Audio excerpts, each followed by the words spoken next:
What happens when betrayal leads you straight into the arms of the devil himself? Evelyn Carter walked into her boyfriend's mansion, expecting answers. What she found instead was her entire world burning to ash, her boyfriend tangled with her best friend in silk sheets that cost more than her rent. But she didn't cry. She didn't beg. She simply turned to leave, unaware that Victor Bellini, the city's most feared mafia kingpin and her boyfriend's father, stood watching from the shadows. And in her silent defiance, he saw something he hadn't seen in decades: strength worthy of his world. What happened next would shatter 3 lives forever. If you want to know how revenge can taste sweeter than love, stay with me until the very end. And don't forget to hit that like button and comment which city you're watching from. I want to see how far this story travels. Evelyn Carter had always believed that heartbreak arrived with warning signs: a distant phone call, a forgotten anniversary, the slow fade of attention that people talked about in therapy sessions and late-night confessions with wine-drunk friends. She was wrong. Heartbreak didn't whisper. It detonated. The Bellini mansion stood like a monument to old money and older secrets, its stone facade glowing amber under the early November sunset.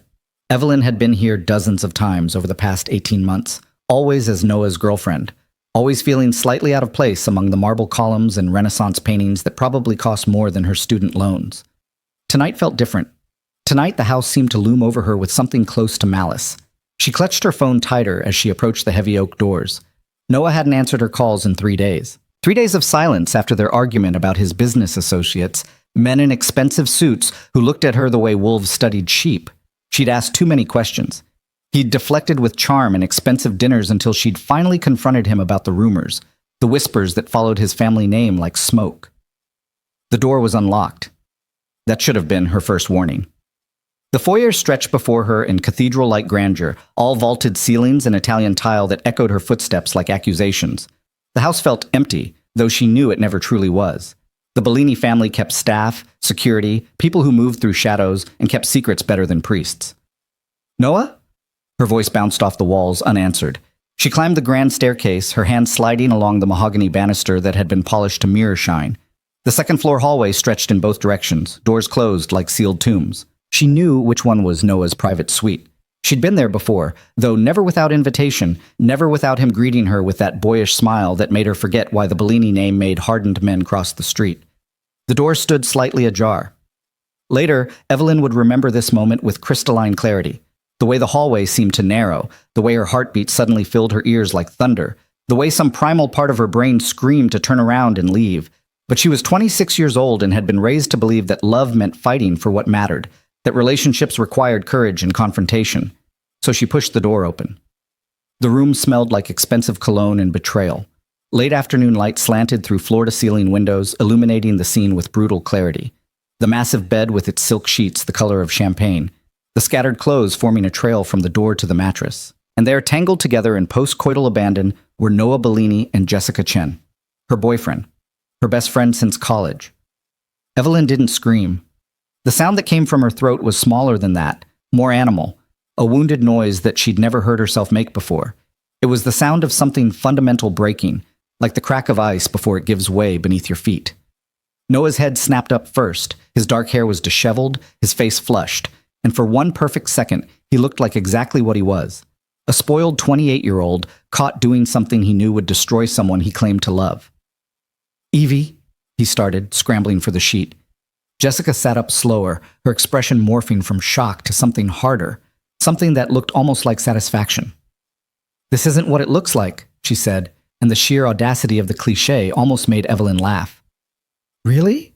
Evelyn's voice came out steady, cold as winter steel. "Because it looks like my boyfriend is screwing my best friend in his family's mansion. Let me explain." Noah was on his feet now, wrapping the sheet around his waist like it could somehow preserve his dignity. "How long?" Evelyn heard herself ask.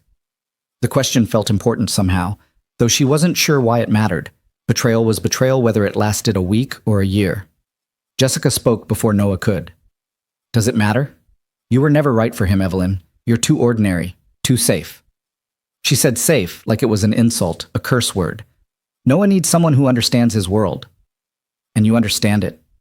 Evelyn turned to her former friend, seeing her clearly for perhaps the first time.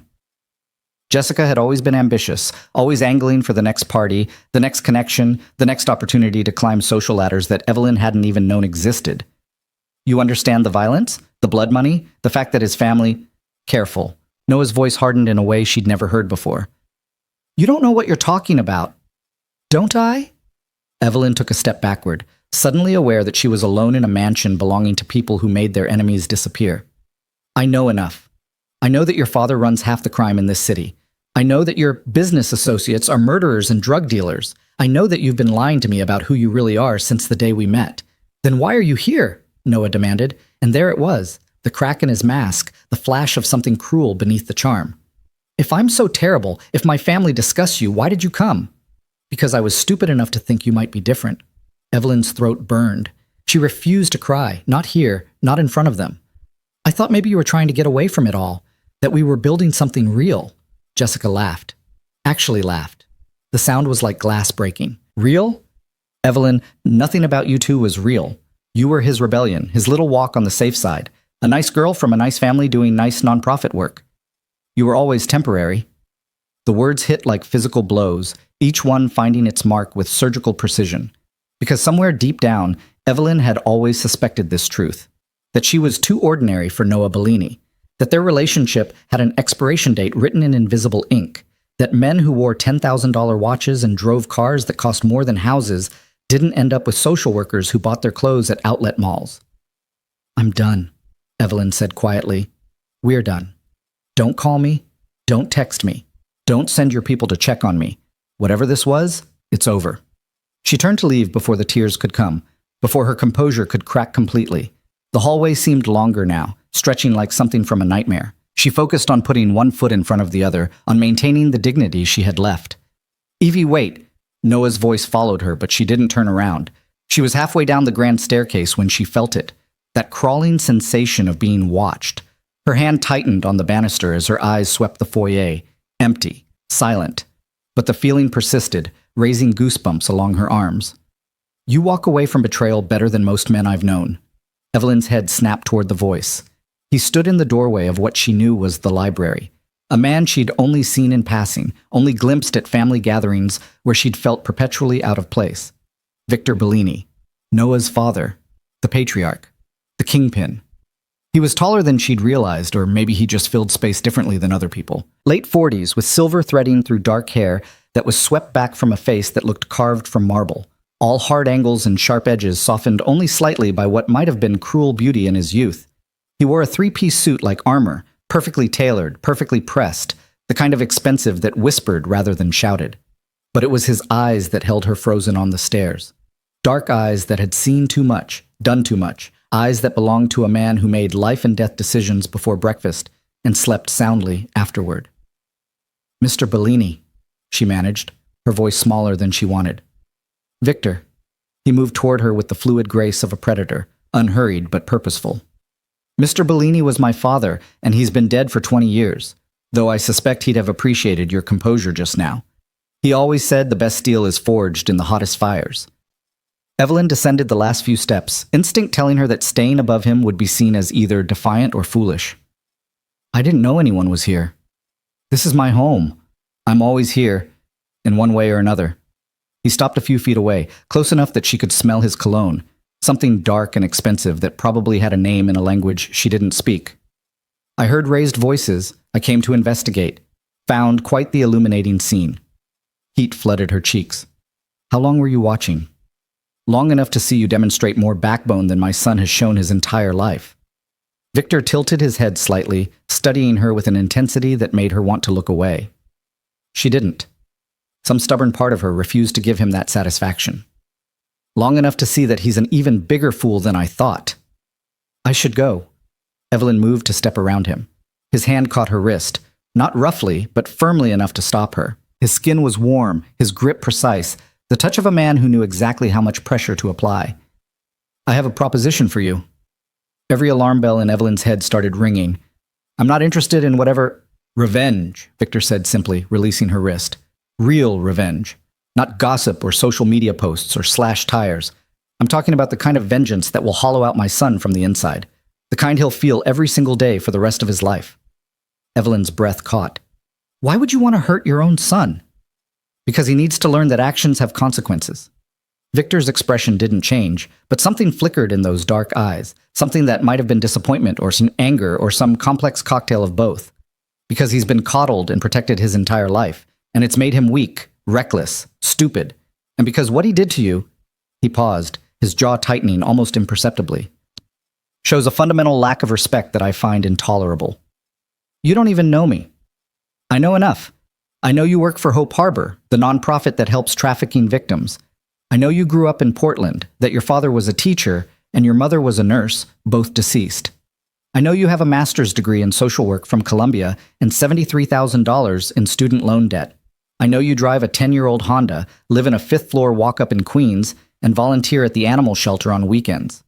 Victor said all of this in the same tone someone might use to discuss the weather. I make it my business to know about anyone who spends time in my home, especially anyone who gets close to my family. The casual invasion of her privacy should have terrified her. Instead, Evelyn felt something else, a cold realization that she'd been swimming in waters far deeper than she'd understood. You had me investigated. Thoroughly. You came back clean, which is more than I can say for the last 3 women Noah brought around. Victor gestured toward the sitting room. Walk with me. 5 minutes. If you don't like what I have to say, you'll never see me again. Every rational bone in Evelyn's body screamed at her to refuse, to walk out the door and never look back. But something else stirred beneath the shock and hurt. Something darker. Something that wanted to see Noah's face when he realized the magnitude of what he'd lost. 5 minutes, she heard herself say. The sitting room was all leather and dark wood, bookshelves lined with first editions that were probably worth more than her annual salary. Victor moved to the bar, pouring amber liquid into 2 crystal glasses without asking if she wanted one. He handed her a glass, then gestured for her to sit. Evelyn remained standing. What exactly are you proposing? Marriage. He said it like he was suggesting coffee. Evelyn actually laughed, a sharp, disbelieving sound. You can't be serious. I'm always serious when it comes to business. And make no mistake, this would be a business arrangement. Victor took a measured sip of his drink. You marry me. You take the Bellini name. You become part of this family in the most official, most public way possible. That's insane. She stopped, realizing she'd been about to say, old enough to be my father, to a man who could probably have her killed with a phone call. 22 years your senior. Yes, I'm aware. Victor didn't seem offended. But I'm also wealthy, powerful, and capable of giving you a life most people only dream about. More importantly, I can give you what you really want right now. Revenge so complete, so devastating, that your ex-boyfriend will spend the rest of his life regretting what he threw away. By marrying you, his father? Evelyn shook her head. That's not revenge. That's psychological warfare. Exactly. Victor's smile was blade thin. Noah has spent his entire life competing with me for power, respect, legacy. Now imagine his humiliation when the woman he betrayed, the woman he considered too ordinary for his world, becomes his stepmother. When she sits at the head of this table, when she bears the Bellini name and commands the respect he takes for granted. The cruelty of it took Evelyn's breath away. Why would you do that to your own son? Because he needs to learn that his actions matter, that he can't simply charm his way out of consequences. Victor set down his glass with deliberate precision. And because you intrigue me, Evelyn Carter, you walked in on a scene that would have sent most women into hysterics, and you left with your head high and your dignity intact. That kind of composure is rare, valuable. I'm not some prize to be won.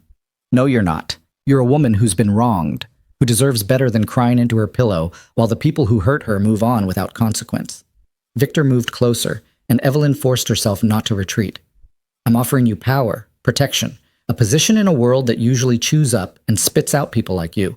All I ask in return is that you play the role convincingly. Play the role, Evelyn repeated. You mean pretend to love you? Love has nothing to do with this. I'm talking about a partnership. You'd live here, attend family functions, present the image of a devoted wife. In exchange, you'd have access to resources most people can't imagine. Want to expand Hope Harbor's reach? Done. Want to wipe out your student loans? Consider it handled. Want to ensure that no one, and I mean no one, ever hurts you again? His eyes glittered like dark ice. That's what being a Bellini guarantees. Evelyn's mind spun.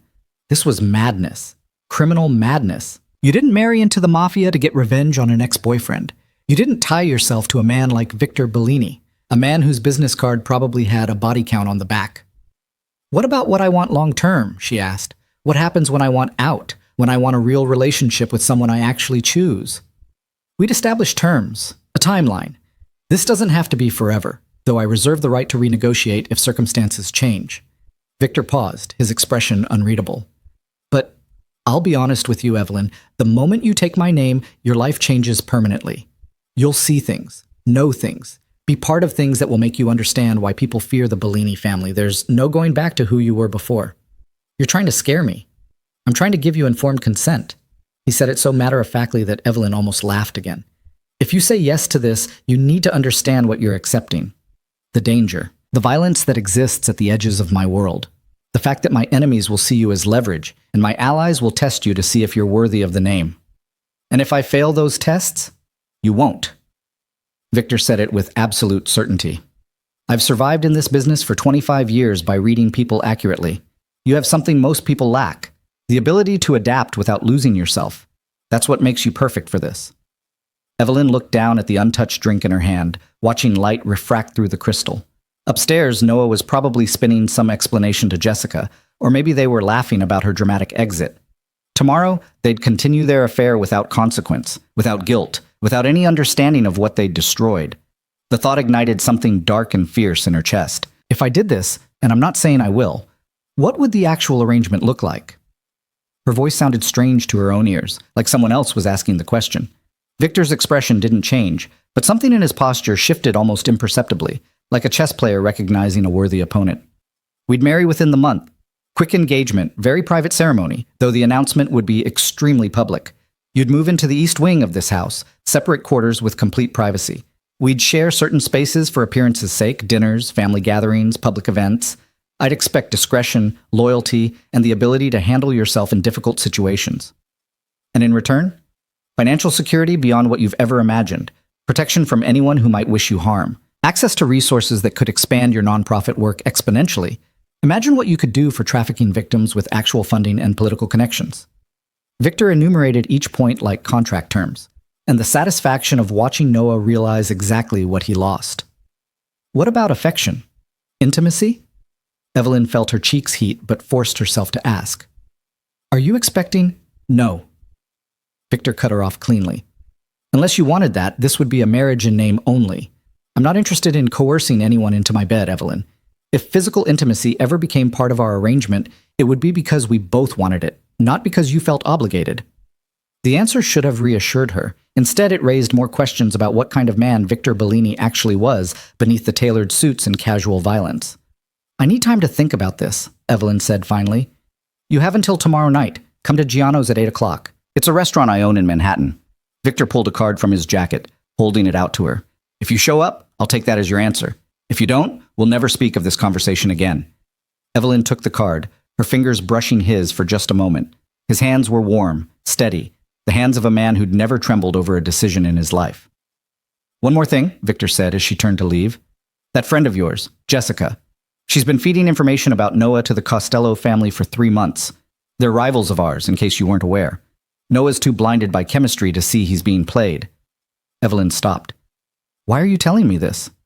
Because I want you to understand that the betrayal you witnessed upstairs goes deeper than sex. She was never your friend, Evelyn. She's a plant, an opportunist using both you and my idiot son for her own agenda. Victor's voice hardened. If you walk away now, fine. But know that the people who hurt you are worse than you imagine, and they'll never face consequences unless someone makes them. The words settled over Evelyn like a mantle, heavy and dark. She left without responding, walking through the mansion's halls that suddenly felt less like a home and more like a fortress. The front door closed behind her with a finality that seemed to echo through her entire body. She sat in her car for 20 minutes, her hands shaking too badly to turn the key. The card Victor had given her sat on the passenger seat like a live grenade. Giano's. Tomorrow at 8. A simple dinner that would change the trajectory of her entire life. Evelyn pulled out her phone, scrolling to Noah's name. 17 missed calls, 32 text messages, each one some variation of "let me explain," or "it's not what you think," or "please call me back." She blocked his number without reading them all. Then she drove home to her 5th-floor walk-up, climbed the stairs that always smelled like someone's curry dinner, and locked herself in her tiny apartment that suddenly felt suffocating. She stood in the shower until the water ran cold, scrubbing her skin like she could wash away the memory of what she'd seen. That night, Evelyn didn't sleep. She sat at her kitchen table with her laptop, researching Victor Bellini with the thoroughness she usually reserved for case files at work. What she found painted a picture of a man who'd inherited his father's criminal empire at 23 and had expanded it into something that touched everything from construction to shipping to waste management, all the legitimate businesses that provided cover for the ones that weren't. But there were other details too. Donations to children's hospitals, always anonymous but traceable if you knew where to look. A scholarship fund for underprivileged kids interested in business. And this made her pause. A substantial grant to Hope Harbor 3 years ago, given through a shell company that she now realized connected back to Bellini interests. Victor Bellini had been funding her nonprofit. He'd been supporting her work before he'd ever met her. The revelation should have felt manipulative, like another chess move in whatever game he was playing. Instead, it felt like confirmation of something she'd sensed during their conversation, that Victor Bellini was far more complicated than the monster Noah's behavior had implied. Morning came without sleep. Evelyn called in sick to work, the first time she'd done that in 3 years, and spent the day in a fog of indecision. She made lists. Pros and cons. Rational arguments for why this was insane. Equally rational arguments for why walking away meant letting Noah and Jessica win. By 7 o'clock that evening, she still hadn't decided. By 7:30, she was in the shower washing her hair for the second time that day.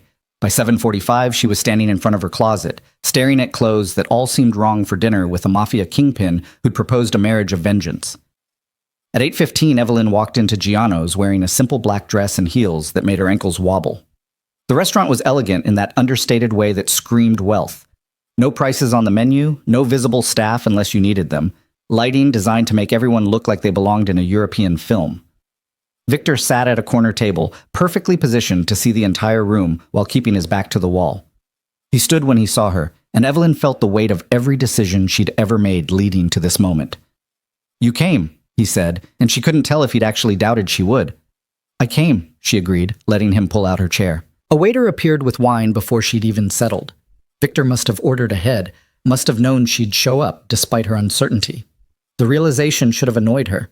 Instead, it felt almost reassuring, like he'd seen something in her that she was only beginning to recognize in herself. "Have you eaten?" Victor asked, the question absurdly domestic given what they were actually here to discuss. "Not since yesterday." Evelyn realized it was true. Food had seemed impossible, her stomach a knot of anxiety and anger. Victor signaled the waiter, ordered in rapid Italian that made her aware of how much she didn't know about him, how much she'd be entering blindly if she said yes. When the waiter left, Victor folded his hands on the table, his full attention on her in a way that made her feel simultaneously exposed and seen. "I assume you have questions," he said. 1,000. Evelyn took a sip of wine to steady herself. "But let's start with the most important one. Why me? You could marry anyone. Someone from your world. Someone who understands the rules. Someone who wouldn't need to be brought up to speed on how this all works. Because someone from my world would have expectations I'm not interested in meeting. They'd want power for themselves, would see marriage to me as a stepping stone to their own ambitions." Victor's expression remained neutral, but his voice held an edge of something that might have been weariness. "You want revenge? Yes. But beyond that, you want to continue your work, help people, make a difference in ways that have nothing to do with my business. That makes you safe. Predictable." "I'm not sure whether to be offended by that." "Don't be. Predictability is valuable in my world. Most people are chaos dressed up as ambition." He paused as their first course arrived, something with scallops that looked like edible art.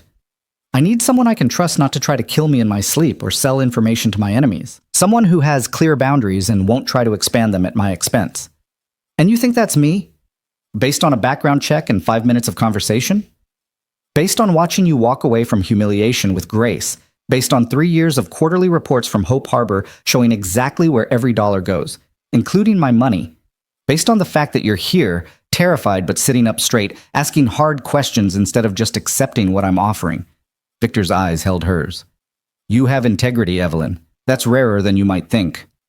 The compliment landed strangely, warming something in her chest, even as her mind screamed that she shouldn't trust anything this man said. What happens to Noah? He learns that consequences exist. Beyond that, it's not my concern. Victor cut into his scallop with surgical precision. He'll continue to work in the family business. I won't cut him off completely. But his position will change. His standing in our world will shift. People will know that he disrespected someone under my protection and that I took action. By marrying the woman he cheated on. By honoring someone he treated as disposable. Victor's correction was subtle but significant. In my world, how you treat those weaker than you matters. Noah forgot that. Or perhaps he never learned it in the first place. They ate in silence for a few minutes. The food was extraordinary, each bite a reminder of the life Victor was offering. A life where scallops cost more than her weekly grocery budget, where wine came from vineyards she couldn't pronounce, where every detail was curated and controlled. I need guarantees, Evelyn said finally. Legal guarantees about my safety, my autonomy, my ability to walk away if this becomes unbearable. We'll have a prenuptial agreement drawn up. I'll have my lawyers include clauses protecting your interests, financial settlement if we divorce, assurances about your physical safety, terms around the marriage itself. Victor seemed unsurprised by her demand. Anything else? My work. I need to keep working at Hope Harbor. I can't just become some trophy wife who shops and lunches. Agreed. In fact, I'd prefer it. The best covers are built on truth, and your genuine dedication to that work makes our arrangement more believable. Evelyn set down her fork, her appetite deserting her despite the incredible food. I can't believe I'm actually considering this. Neither can I, if I'm being honest. Victor's admission caught her off guard. I expected you to walk away, to decide that revenge wasn't worth the cost. The fact that you're still sitting here says something about either your courage or your capacity for calculated risk. I'm interested to see which one it is. Maybe both, Evelyn said quietly. Maybe I'm tired of being the person who gets hurt, while everyone else moves on without consequences. Maybe I want to see what happens when I stop playing safe. Then you have your answer. Victor reached into his jacket, producing a small velvet box that made Evelyn's heart stutter. He opened it to reveal a ring that probably cost more than her car. A square-cut diamond surrounded by smaller stones set in platinum that caught the candlelight like trapped starlight. This was my grandmother's, Victor said, and something in his voice shifted, became almost gentle. She was a woman who survived things that would have broken most people. She married my grandfather during a war between families, became the bridge that ended decades of bloodshed. She understood that sometimes marriage is strategy, not romance. I think she'd appreciate what we're doing. Evelyn stared at the ring, at this family heirloom being offered as a prop in an elaborate revenge plot. If I say yes, when would we actually get married? 3 weeks? Long enough to plan something small but public, short enough that the shock value remains high. Victor held the box steady, not pushing it toward her but not pulling it away either. I've already spoken to a judge who owes me a favor. We can do the ceremony at my estate if you prefer privacy, or at the city courthouse if you want more witnesses. I don't have family to invite. My parents are dead, and I'm an only child. Then it will be intimate. My daughter, Elena, will attend. She's 16 and lives primarily with her mother in California, but she'll be here for the wedding, and we'll need a few witnesses to make it legal. Beyond that, it can be as minimal as you want. The casual mention of a daughter jolted Evelyn. Of course, Victor had a child. He'd been married before, had a whole life that she knew nothing about. She was agreeing to become this girl's stepmother, to insert herself into family dynamics she couldn't begin to understand. What does Elena know about why we're getting married? Nothing yet. I'll tell her it's complicated, which she'll accept because she's familiar with complicated. Victor's expression softened almost imperceptibly when he mentioned his daughter. She's a smart girl, perceptive. She'll figure out eventually that this isn't a conventional marriage, but she'll also see how you treat her, and that will matter more than the circumstances. Evelyn closed her eyes, trying to imagine her life 3 weeks from now, living in the Bellini mansion, wearing this ring, being introduced as Mrs. Victor Bellini at functions where everyone would whisper about the age gap, the scandal, the sheer audacity of it all. And Noah. Noah's face when he found out, the devastation, the humiliation, the karmic justice of it all. She opened her eyes and held out her left hand. Victor slipped the ring onto her finger without ceremony, without the romantic flourish that men usually employed during proposals. It fit perfectly, which made her wonder if he'd somehow known her ring size, or if his grandmother had simply had small hands like hers. So we're doing this, Evelyn said, staring at the ring that seemed to glow with its own light. We're doing this, Victor confirmed. He lifted his wine glass in a toast. To revenge, partnership, and the beginning of a very interesting arrangement. Evelyn clinked her glass against his, sealing a deal that would change everything she thought she knew about herself, about justice, and about how far she was willing to go when someone pushed her too far.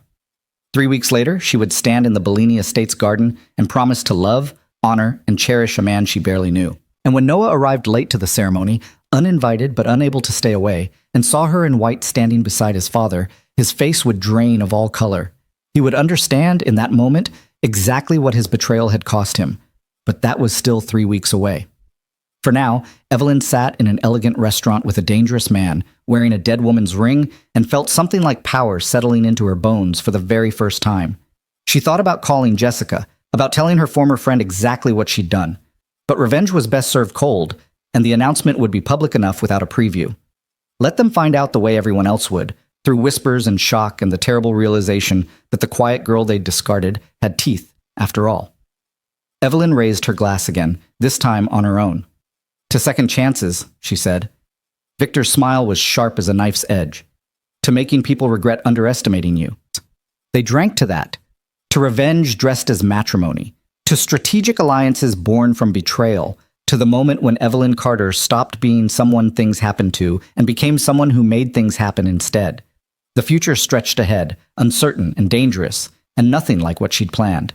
But for the first time since walking into that bedroom and seeing her life in ruins, Evelyn felt something other than pain. She felt dangerous. And in Victor Bellini's world, dangerous was the only way to survive. The ring felt heavier than it should have. 3 carats of perfectly cut diamond shouldn't weigh down a hand the way guilt did. Yet Evelyn couldn't stop twisting it around her finger as she sat in her apartment the morning after dinner with Victor. The early light made it throw rainbows across her kitchen wall, tiny fractured pieces of color that seemed to mock the gravity of what she'd agreed to. Her phone buzzed for the 40th time that morning. Noah. Still calling from different numbers now that she'd blocked his personal line. She'd stopped answering 2 days ago, let his desperation fill her voicemail with increasingly frantic messages that ranged from apologies to accusations to barely veiled threats about not knowing what she was getting herself into. If only he knew.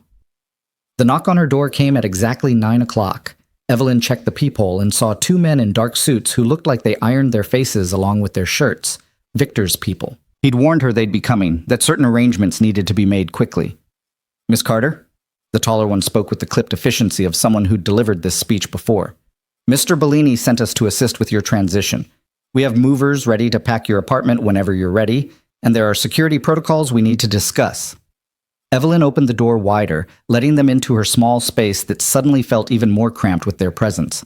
They moved through her apartment like they were cataloging evidence, noting her secondhand furniture and the water stain on her ceiling that her landlord kept promising to fix. "I haven't given notice to my landlord yet," Evelyn said, watching them examine her bookshelves with professional detachment. "Already handled. Mr. Bellini purchased the building this morning. Your lease has been terminated with appropriate compensation to you and the other tenants being relocated." The man said this like he was discussing the weather. "You're free to take whatever you want with you. The rest will be disposed of or donated according to your preferences." The casual display of power made Evelyn's stomach twist. Victor had bought her entire building in less than 12 hours, probably made a few phone calls, signed some papers, and erased the problem of her lease like it had never existed. This was the world she was entering, a world where money and influence could reshape reality with terrifying ease. "I want my books, my clothes, my grandmother's china." Evelyn heard her voice coming from somewhere far away. "Everything else can go to charity." The men made notes on identical tablets, their movements synchronized in a way that suggested military training or something close to it. The shorter one stepped closer, his expression almost sympathetic. "Miss Carter, we need to discuss security. The moment your engagement to Mr. Bellini becomes public knowledge, you become a target. There are people who would use you to hurt him, and we need to make sure you understand the risks." Victor mentioned that. "With respect, I don't think you fully grasp what it means."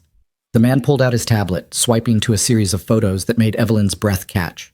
Crime scenes, bodies, wreckage from bombings and shootings that looked like they belonged in war zones, not American cities.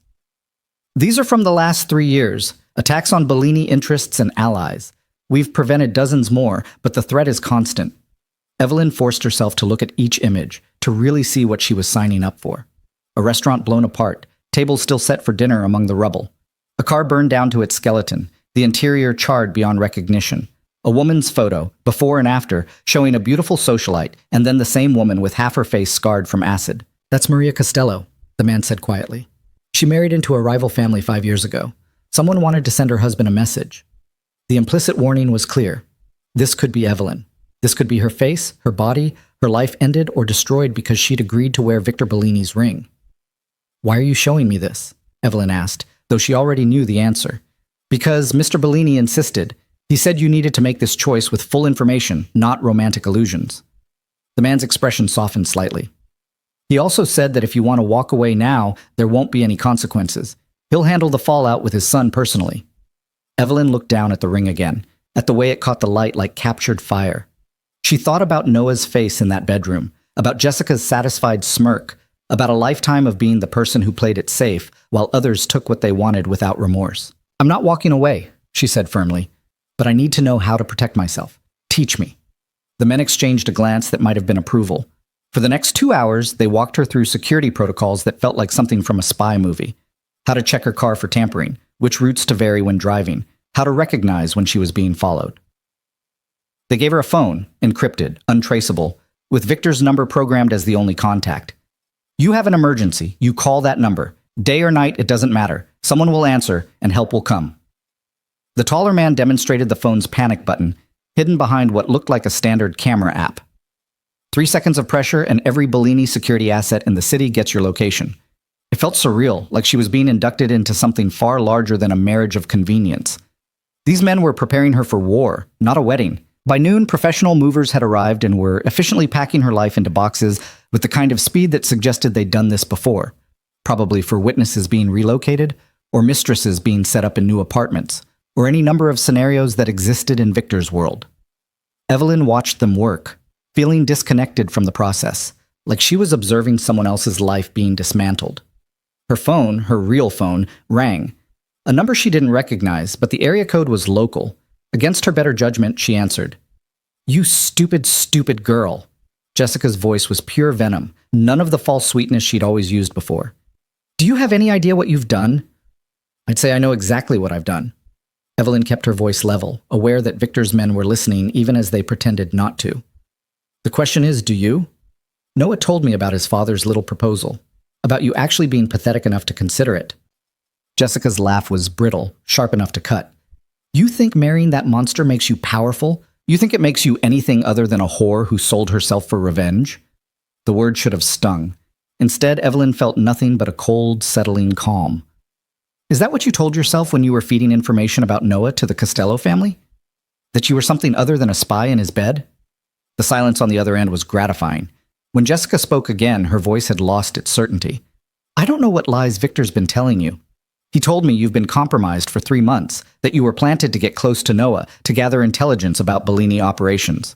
Evelyn walked to her window, looking down at the street where one of Victor's black SUVs was already parked.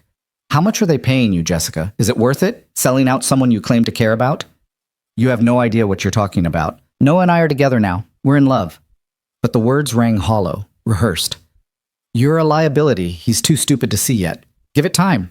Men like Noah don't actually end up with women like you. They use them and throw them away when they become inconvenient."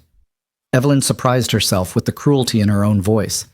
"At least I went into my arrangement with my eyes open. You actually convinced yourself the lie was real. You'll regret this." Jessica's threat lacked conviction. "When you're trapped in that house with a man who kills people before breakfast, when you realize you sold your soul for nothing—" "I'll think of you," Evelyn interrupted. "I'll think about how you're probably still trying to convince Noah to leave his family business, or run away with you, or whatever fantasy you've spun. And I'll remember that at least I chose my prison. You just walked into yours thinking it was freedom." She hung up before Jessica could respond, her hand shaking with an adrenaline she hadn't known she was capable of. One of Victor's men looked at her with something that might have been respect. "That felt good, didn't it?" he asked. "Terrifying," Evelyn admitted. "But yes, good." By evening, her apartment was empty except for cleaning supplies and the echo of 3 years' worth of life. Evelyn stood in the middle of the bare living room, saying goodbye to the version of herself who'd lived here, the woman who'd believed in simple answers and straightforward love, who'd thought being good was enough to protect you from being hurt. The drive to the Bellini estate took 40 minutes through traffic that parted around their convoy like water around stone. 3 vehicles, 2 SUVs bracketing a town car where Evelyn sat in leather seats that probably cost more than her monthly rent used to. The men didn't speak to her during the drive, their attention focused on their surroundings with an intensity that reminded her exactly how seriously they took potential threats. The gates to the estate swung open as they approached, iron and stone that looked designed to repel an army. The mansion appeared through the trees like something from another era, all that old money grandeur that Evelyn had only glimpsed as Noah's guest. Now she was arriving as something else entirely, as the future Mrs. Bellini, as the woman who would sit at the head of this table and command the respect that came with the name. Victor waited on the front steps, hands in his pockets, looking more relaxed than she'd ever seen him. He'd traded his three-piece suit for dark slacks and a crisp white shirt with the sleeves rolled to his elbows, revealing forearms that suggested he did more than just sign papers and make phone calls. There was a physicality to him that Evelyn hadn't noticed before, a dangerous edge beneath the civilized veneer. "Welcome home," he said as she stepped out of the car, and the word home landed strangely, both foreign and somehow inevitable. "Strange definition of home," Evelyn replied, looking up at the mansion that loomed against the darkening sky. "You'll get used to it. Most people do." Victor gestured for her to follow him inside. "Your rooms are ready in the East Wing. I had them redecorated based on your apartment's color scheme. I hope that wasn't presumptuous." "You've bought my building, had my life packed into boxes, and arranged a wedding in 3 weeks. I think we're past worrying about presumption." But Evelyn softened the words with something that might have been a smile. "Thank you. That was thoughtful." He led her through halls she vaguely remembered from previous visits, but everything looked different now. Before, she'd been a guest moving through someone else's space. Now she was seeing it as someone who belonged here, who had the right to touch the priceless art and sit on the antique furniture without asking permission first. The East Wing was a revelation. Victor had given her an entire suite: bedroom, sitting room, private bathroom, and a study that looked out over the estate's gardens. The colors were soft blues and grays, echoing the modest palette she'd chosen for her apartment, but elevated to something far more elegant. Fresh flowers sat on every surface, and her books, already unpacked, filled the shelves with familiar spines that made the space feel less foreign. "If anything isn't to your liking, tell Mrs. Chen. She manages the household staff." Victor stood in the doorway, giving her space to explore. "Your things should arrive within the hour. I took the liberty of having some additional items delivered as well. Clothes suitable for the events you'll be attending, jewelry, necessities. Consider it part of the arrangement." Evelyn ran her hand along the desk in the study, real wood polished to a mirror shine. "You've thought of everything." "I try to." Victor checked his watch, a gesture that seemed more habit than necessity. "We have dinner with my lawyer in an hour. He'll go over the prenuptial agreement with you. I know you wanted legal guarantees. He's prepared a contract that should address your concerns." The reminder of the business aspect of all this grounded Evelyn back in reality. This wasn't a fairy tale. This was a transaction, carefully negotiated and legally binding. "What if I don't like the terms?" "Then we revise them until you do. This only works if we both feel protected." Victor's expression was unreadable. "I'm not interested in trapping you, Evelyn. Willing participation is essential. And if I decide tomorrow that I've made a mistake, that I want out before the wedding, then you walk away. No consequences, no retaliation. You'd keep the ring as compensation for your time, and I'd ensure your transition back to regular life was smooth." He said it without hesitation, like he'd already considered this possibility. "But I don't think you will." "No?" Evelyn turned to face him fully. "What makes you so sure?" "Because you're not the kind of person who makes decisions lightly. You've spent the last 3 days researching me, my business, my history. You've weighed the risks against the benefits. You're here because you've decided this is worth it."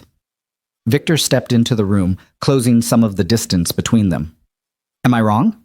Evelyn wanted to argue, to push back against his certainty, but he wasn't wrong. She had spent 3 sleepless nights reading everything she could find about Victor Bellini, about his empire built on shadows and legitimate business fronts, about his reputation as someone who honored deals and destroyed those who broke them. She'd made her choice with full knowledge of what it meant. "You're not wrong," she admitted, "but that doesn't mean I'm not terrified." "Good. Fear keeps you sharp. It's the people who aren't afraid in my world who end up dead." Victor glanced at his watch again. "Get settled. I'll have someone bring you to my study in 45 minutes. Wear something comfortable. Vincent tends to drone on about legal minutia, and you'll want to be relaxed." He left before she could respond, pulling the door closed behind him with a soft click that somehow felt louder than a slam. Evelyn stood in her new rooms, her new life, and tried to process the surreal reality of where she was and what she'd agreed to. Her suitcases arrived 20 minutes later, carried by silent staff who unpacked with efficient precision. They hung her modest wardrobe next to clothes still bearing designer tags, outfits that Victor had selected without ever asking her size, but which she knew instinctively would fit perfectly.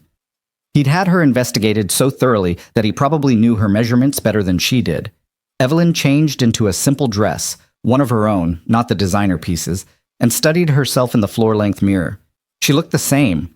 Dark hair still fell in the same waves. Green eyes still held the same uncertainty. But something had shifted behind them, something harder and more determined than the woman who'd walked into Noah's bedroom 4 days ago. The knock came exactly 45 minutes later. A young woman, early 20s, wearing staff blacks, waited in the hallway with a professional smile. "Mrs. Chen asked me to bring you to Mr. Bellini's study, Miss Carter." The title felt wrong and right simultaneously. Soon it would be Mrs. Bellini, a name that carried weight and fear in equal measure.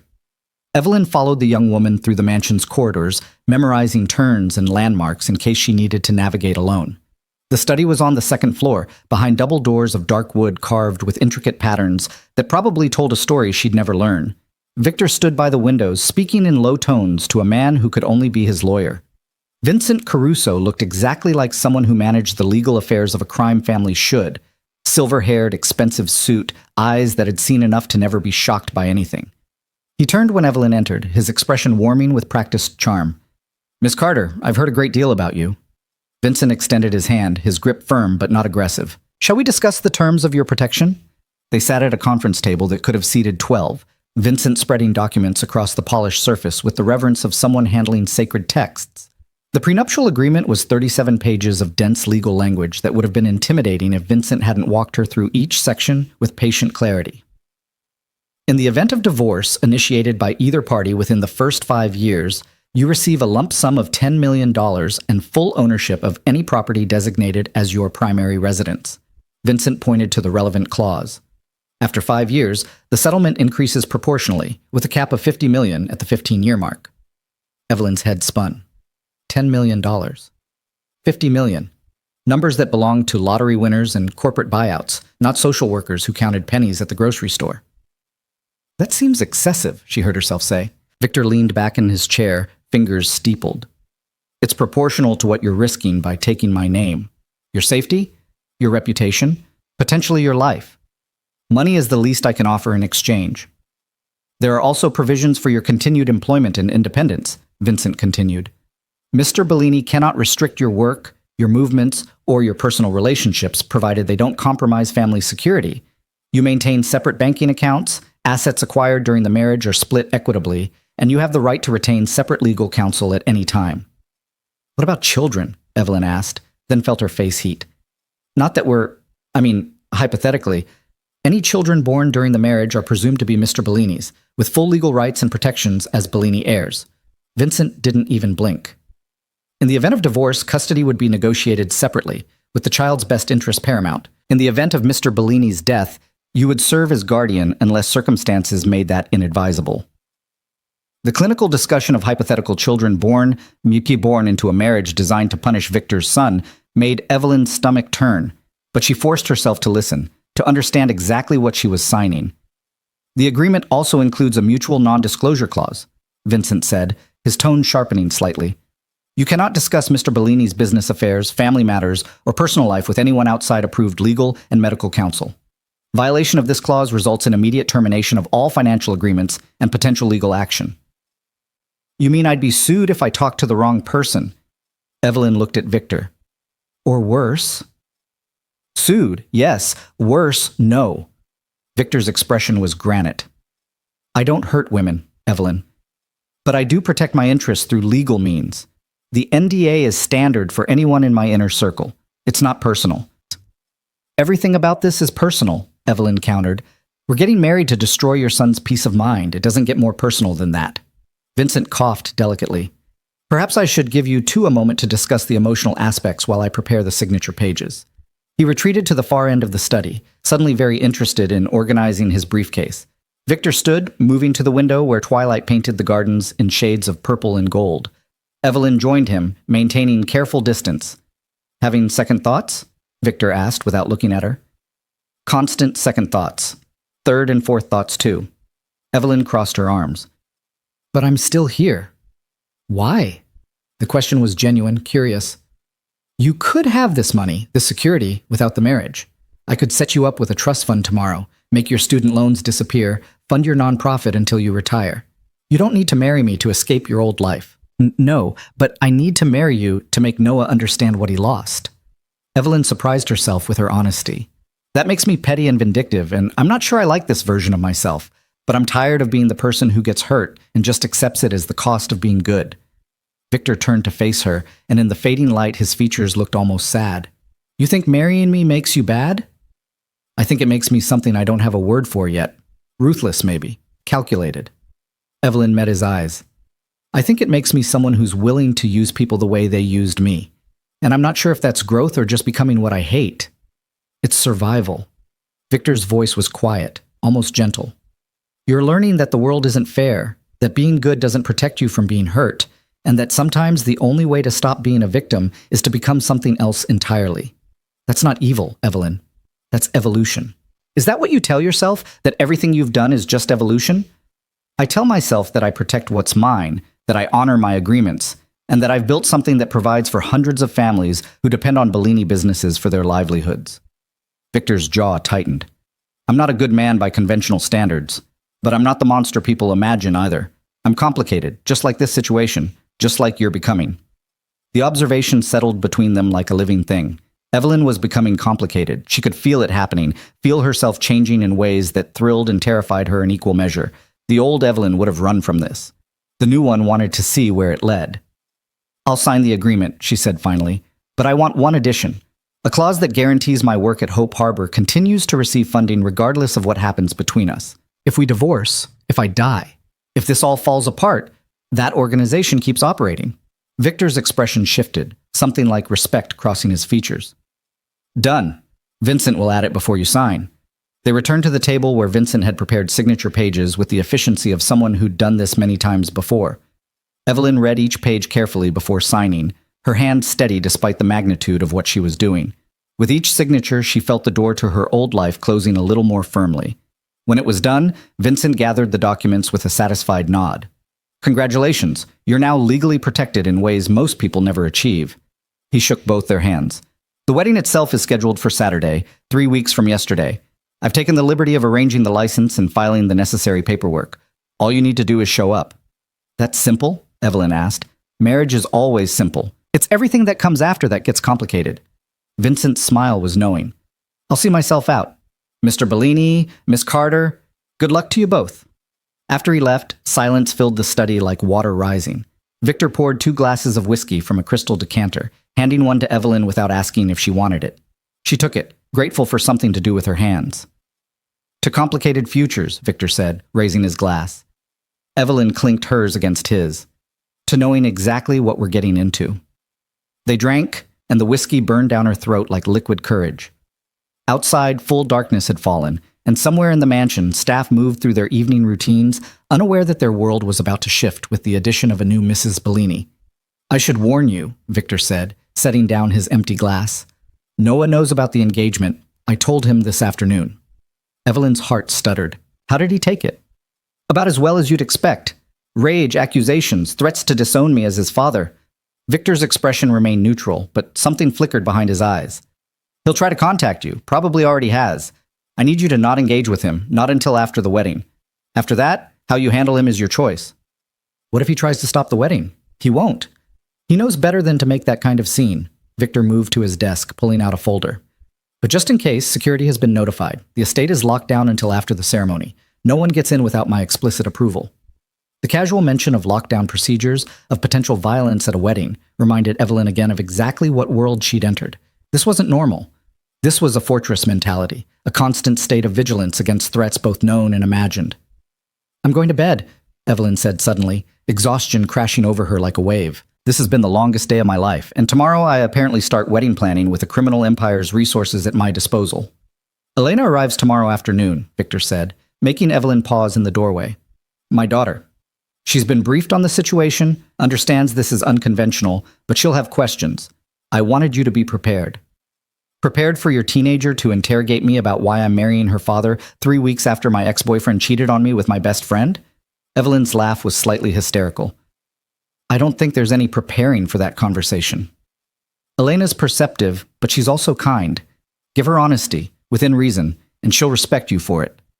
Victor's voice softened in that way it did when he mentioned his daughter.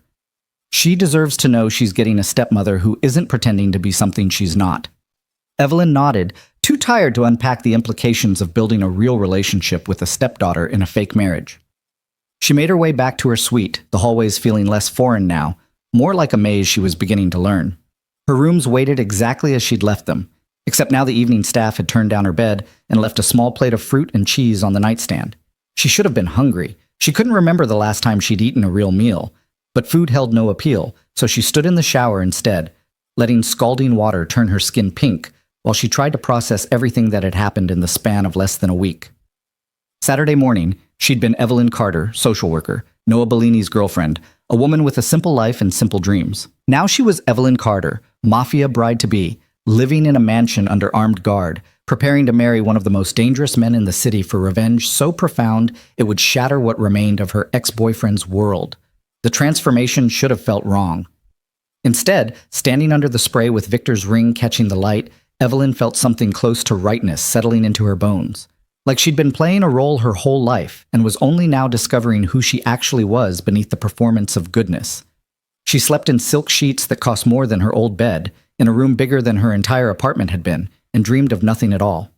When she woke, sunlight streamed through windows she'd forgotten to curtain, and somewhere in the house, staff were already moving through their morning routines with the quiet efficiency of people who knew their roles perfectly.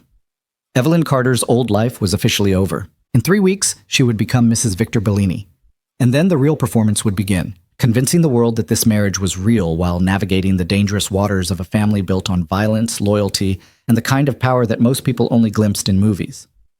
She rose, dressed, and prepared to meet her soon-to-be stepdaughter, wondering if 16-year-old Elena Bellini had any idea that her future stepmother was just as terrified and out of her depth as she probably was.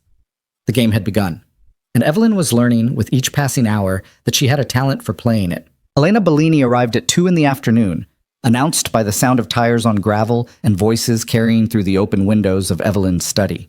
She'd been attempting to work, reviewing case files from Hope Harbor that her supervisor had emailed with pointed questions about when she'd be returning to the office, but the words kept blurring together, her mind unable to focus on trafficking victims and resource allocation when her own life had become something she barely recognized. Evelyn moved to the window and watched a sleek black car pull up to the main entrance. The driver emerged first, opening the rear door with practiced efficiency.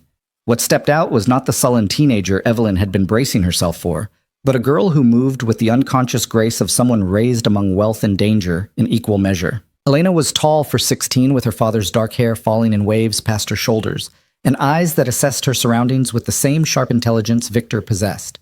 She wore designer jeans and a leather jacket that probably cost more than Evelyn's monthly salary used to be, but there was nothing spoiled in her bearing, just a quiet confidence that came from knowing exactly who she was and what her last name meant.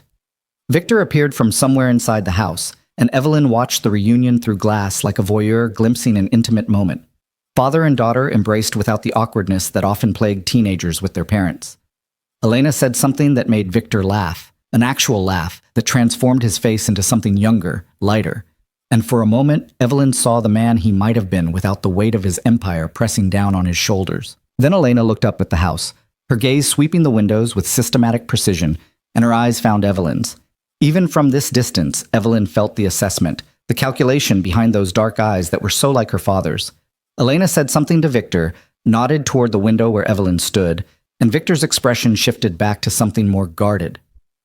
"No time like the present," Evelyn muttered to herself, stepping away from the window and bracing for what she knew would be the most important performance of this entire arrangement. She could fool the outside world, could convince strangers that she'd fallen desperately in love with Victor Bellini. But deceiving a perceptive teenager who knew her father better than anyone else would be exponentially harder. The knock came 15 minutes later, soft but firm. Evelyn opened her door to find Elena standing in the hallway, her jacket discarded somewhere, to reveal a simple black t-shirt that somehow looked elegant on her frame. Up close, she was even more striking, all sharp cheekbones and serious eyes that belonged to someone much older. "Hi," Elena said, and her voice carried a slight rasp that suggested California sun and late nights. "I'm Elena. I figured we should talk before the awkward family dinner Dad's probably planning where we all pretend the situation is normal."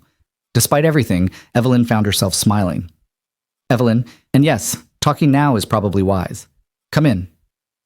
Elena entered the suite with the casual ease of someone who'd grown up in mansions, but her eyes cataloged everything. The unpacked boxes still stacked in the corner, the modest clothes hanging beside designer pieces in the open closet, the legal documents Evelyn had left on the desk. She settled into the window seat without invitation, tucking her legs beneath her in a way that made her look suddenly younger. "So," Elena began, her directness refreshing after days of careful verbal dancing with adults. You were dating my half-brother, caught him cheating, and now you're marrying my dad to make Noah suffer. Is that about right? Evelyn had expected accusations, judgment, maybe tears. She hadn't expected this calm summary delivered with the tone of someone discussing a mildly interesting movie plot. That's the basic outline, yes, though it sounds worse when you say it out loud. It sounds like something out of a telenovela. My mom loves those. Elena's expression remained neutral. But Dad doesn't do things without reason, and he definitely doesn't get married on impulse, so there must be more to it than just revenge. Your father wants to teach Noah a lesson about consequences. Evelyn moved to sit in the chair opposite the window seat, maintaining eye contact. And I want to stop being the kind of person who gets hurt and just accepts it as the price of being good. That part I get. The world is brutal to people who won't fight back. Elena tilted her head, studying Evelyn with unnerving focus. What I don't get is why Dad chose you specifically. He could have married anyone, used anyone to punish Noah. Why a social worker with student loans and a Honda that's older than I am? The bluntness should have been offensive. Instead, Evelyn appreciated the honesty after days of careful politeness from everyone else. He said I had integrity, that I was predictable in the right ways, that I wouldn't try to kill him in his sleep or sell family secrets to his enemies. Low bar, Elena murmured. But accurate. Dad's last girlfriend, before he decided women were more trouble than they were worth, tried to plant listening devices in his office. He caught her, obviously, and she disappeared. I don't know where, and I've learned not to ask those kinds of questions. The casual mention of a woman disappearing sent ice down Evelyn's spine. This was Elena's normal, growing up knowing her father made people vanish, that violence and retribution were just part of the family business. Does that bother you? Not knowing? Would knowing change anything? Would it bring her back or make Dad less dangerous? Elena shrugged with practiced nonchalance. I learned a long time ago that my father is complicated. He loves me, protects me, gives me everything I could want. He's also capable of terrible things when people cross him. Both realities exist simultaneously. Evelyn recognized the defense mechanism, the compartmentalization that allowed Elena to love her father while acknowledging his darkness. It was the same thing Evelyn herself was attempting, convincing herself that marrying a criminal kingpin for revenge was somehow different from becoming complicit in everything he represented. Are you angry about the marriage? Evelyn asked. About me inserting myself into your family? Elena considered the question with the seriousness it deserved. Angry? No. Confused? A little. Curious? Definitely. She leaned forward slightly. See, I know Noah. He's charming and impulsive and treats women like accessories he gets bored with. Dad knows this too, has tried to correct it for years. So when Noah screwed up badly enough that Dad decided to marry his ex-girlfriend, I know it wasn't just about you. It was about finally drawing a line Noah couldn't ignore. Your father said you were perceptive. I've had to be. Living between two worlds, Mom's normal life in California and Dad's empire here, you learn to read situations quickly or you end up hurt. Elena's expression softened marginally. I also know Dad wouldn't bring someone into our family who would hurt me. He might use you to hurt Noah, but he'd never risk my safety or well-being in the process. That tells me he trusts you, which is basically impossible to earn from Victor Bellini. The observation was astute enough to make Evelyn reassess everything she thought she understood about her arrangement with Victor. She'd assumed this was purely transactional, that his interest in her began and ended with revenge against his son. But if Elena was right, if Victor had factored his daughter's safety into the equation, then the marriage meant something more complex than simple retribution. I don't want to hurt you, Evelyn said carefully. This whole thing is strange and complicated, but hurting you was never part of the plan. Good. Because if you did, I'd make your life very difficult. Elena said it with a smile that didn't quite reach her eyes. I'm 16, not stupid. I know this marriage isn't a love match, but I also know that Dad needs someone who isn't afraid of him, but also isn't trying to use him. Maybe that's you. Maybe it isn't. I guess we'll find out. Before Evelyn could respond, her encrypted phone buzzed with a message. Victor's number. Elena's probably interrogating you. Don't let her make you cry. She has a gift for finding emotional weak points. Dinner at 7. Dress code is family casual, whatever that means. Evelyn showed Elena the message, watching the girl's face split into a genuine grin that made her look her age for the first time. He acts like I'm some kind of emotional terrorist. I just ask direct questions. In my experience, direct questions are the most dangerous kind. Evelyn found herself relaxing despite the surreal situation. What do you want to know? We have a few hours before dinner, and I'd rather answer your questions now than have them hanging over us through awkward small talk later. Elena's eyes gleamed with something like respect. Okay, real talk. Are you afraid of my father? Terrified, Evelyn admitted. But not in the way you might think. I'm not afraid he'll hurt me physically. I'm afraid of what being with him might turn me into, of how much I'm already changing and whether I'll recognize myself in 6 months. That's honest. I like that. Elena shifted her position, getting more comfortable. Do you think you could actually fall in love with him? Like real love, not just tolerating each other for the benefits? The question caught Evelyn off guard. She'd been so focused on the revenge aspect, on the practical arrangements and legal protections, that she hadn't let herself consider the emotional possibilities. I don't know. Right now, I barely know him. He's attractive, intelligent, says things that make me think in ways I'm not used to. But love? That seems like a dangerous complication neither of us wants. Love is always dangerous. That's what makes it worthwhile. Elena spoke with the certainty of someone who'd already learned hard lessons about attachment. My parents loved each other once. Really loved each other. Then Mom saw what Dad's business actually entailed, what he was willing to do to protect his empire, and she couldn't reconcile the man she loved with the monster he became to other people. They split when I was 4. Cleanly, no drama, just acknowledgement that some loves can't survive reality. That doesn't scare you, knowing love failed between them? It teaches me that love isn't enough by itself. You need compatible moralities, compatible tolerances for darkness. Mom couldn't live with Dad's choices. You're walking into this knowing exactly what those choices are. That gives you a better shot than she ever had. The wisdom coming from a 16-year-old was startling, but Evelyn supposed growing up as Victor Bellini's daughter accelerated emotional maturity, whether you wanted it to or not. What about you? Are you okay? Living between two worlds, seeing your father a few times a year, knowing what he does? Elena's expression shuddered slightly. I manage. I have therapy, lots of therapy. Mom makes sure I'm psychologically evaluated every 6 months to make sure I'm not developing antisocial tendencies or whatever they call it when kids of criminals go bad. I'm good at compartmentalizing. Too good, according to my therapist, but it's how I survive. I'm sorry you've had to learn survival skills at your age. Don't be. I'm not. Elena's chin lifted with unconscious pride. I'm a Bellini. That means something. It means I'm stronger than other kids my age, smarter about how the world actually works. It means I'll never be a victim because I know how predators think. There are worse legacies than that. The conversation was interrupted by a commotion downstairs, raised voices carrying up through the vents with a clarity that suggested intentional volume. Male voices, one of which Evelyn recognized with a sinking sensation in her stomach. Noah. Here. Despite Victor's assurances that security would keep him away until after the wedding, Elena was on her feet instantly, her body language shifting from relaxed teenager to soldier's daughter in a heartbeat. That's Noah. He shouldn't be here. Dad's security protocols. He's still family, Evelyn said, though her heart hammered against her ribs. Maybe they let him in because he's Victor's son. Not how it works. Not when Dad issues a lockdown. Elena pulled out her phone, typing rapidly. Something's wrong. They moved into the hallway together, drawn toward the noise like moths to potentially fatal flames. The main staircase came into view, and below in the foyer stood a scene that looked staged for maximum dramatic impact. Noah, disheveled and furious, held at arm's length by 2 security guards while Victor stood a few feet away with the calm of someone watching a mildly interesting theater production. You can't do this, Noah's voice cracked with rage and something that might have been genuine pain. She's mine. You can't just take her because you want to punish me. Evelyn was never yours. She was a person who made her own choices, and you treated her like property to be discarded when something shinier came along. Victor's voice carried up the stairs with lethal calm. Now she's made a different choice, one that doesn't involve you. This is insane. You're marrying her out of spite.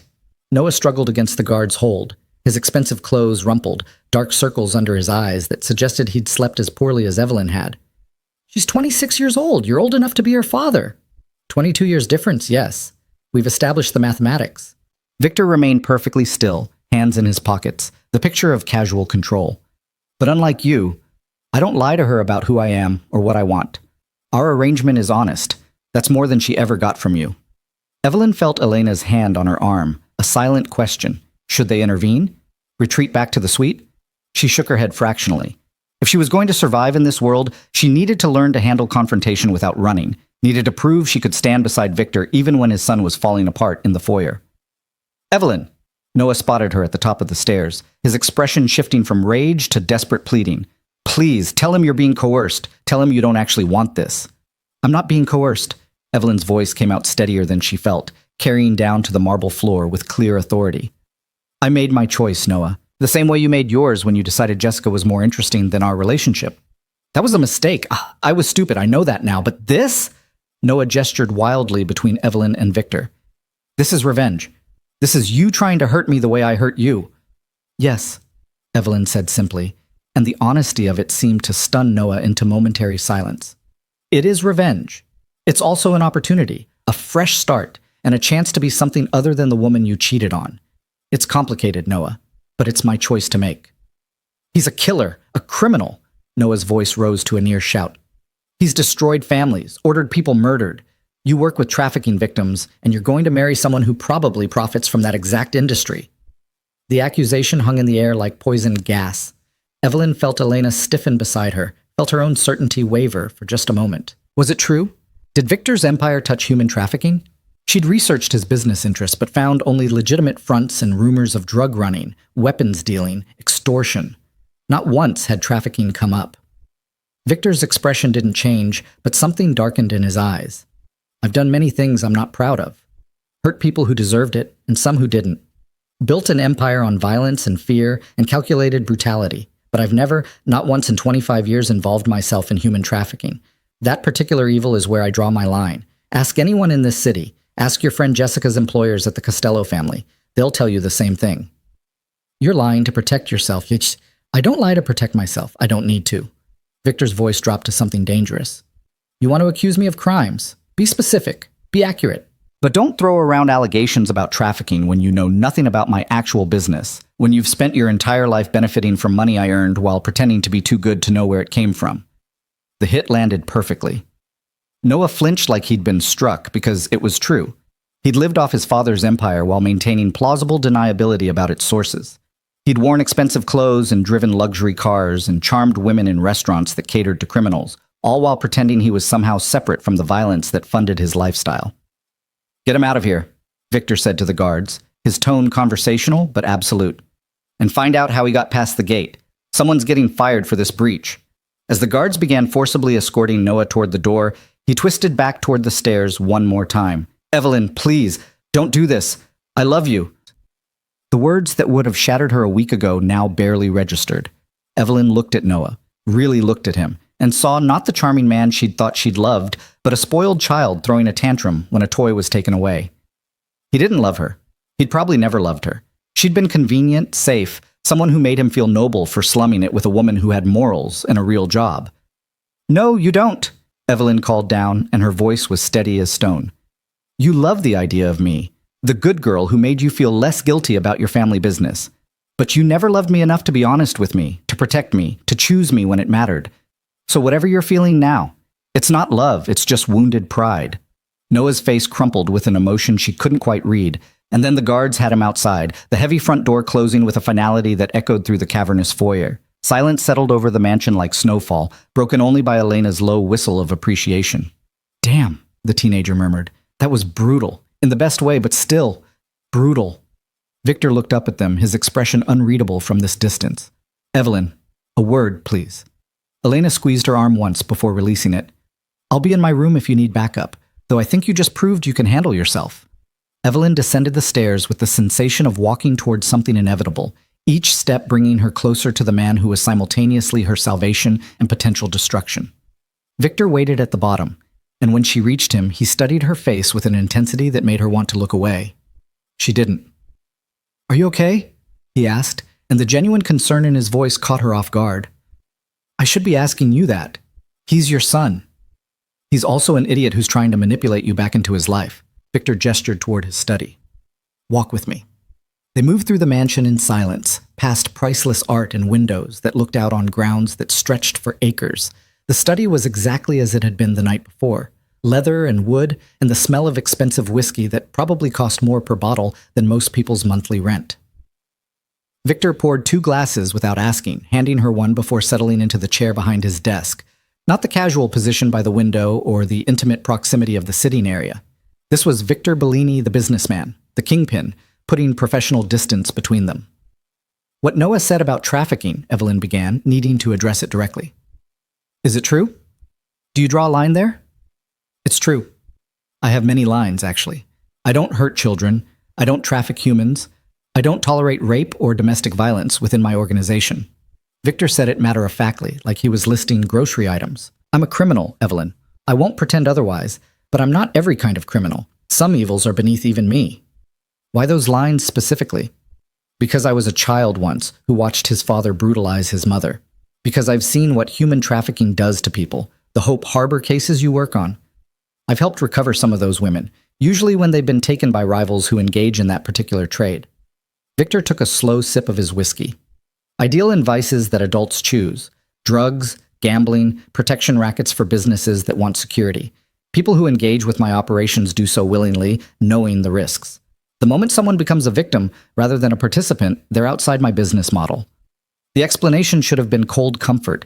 He was still admitting to running a criminal empire. But Evelyn found herself believing him, found the moral framework he described more honest than Noah's willful ignorance or Jessica's calculated betrayal. Noah will try again, Victor continued, shifting topics with the fluidity of someone used to managing multiple crises simultaneously. He'll call, show up places you frequent, possibly try to intercept you before the wedding. I can increase your security detail, but ultimately you need to decide how you want to handle him. I want him to leave me alone, to accept that what we had is over and move on with Jessica or whoever else he's using to feel better about himself. Evelyn set down her glass, the whiskey untouched. But I know that's not going to happen, not until after the wedding. Maybe not even then. No, probably not. Noah's never been good with boundaries or consequences. Something that might have been regret crossed Victor's face. That's partially my fault. His mother and I divorced when he was young, and I overcompensated with material things instead of discipline. Created a man who thinks he can charm his way out of anything. It's not too late. You could still teach him those lessons without using me as the weapon. I could, but that wouldn't give you what you need. Victor leaned forward, his eyes locking onto hers with uncomfortable precision. You need to see him suffer the way you suffered. You need him to understand viscerally what he lost. That's not noble or pretty, but it's honest. And I respect honesty more than I respect false nobility. The acknowledgement of her darker desires felt like permission to be human, flawed, hungry for retribution in ways that social workers weren't supposed to be.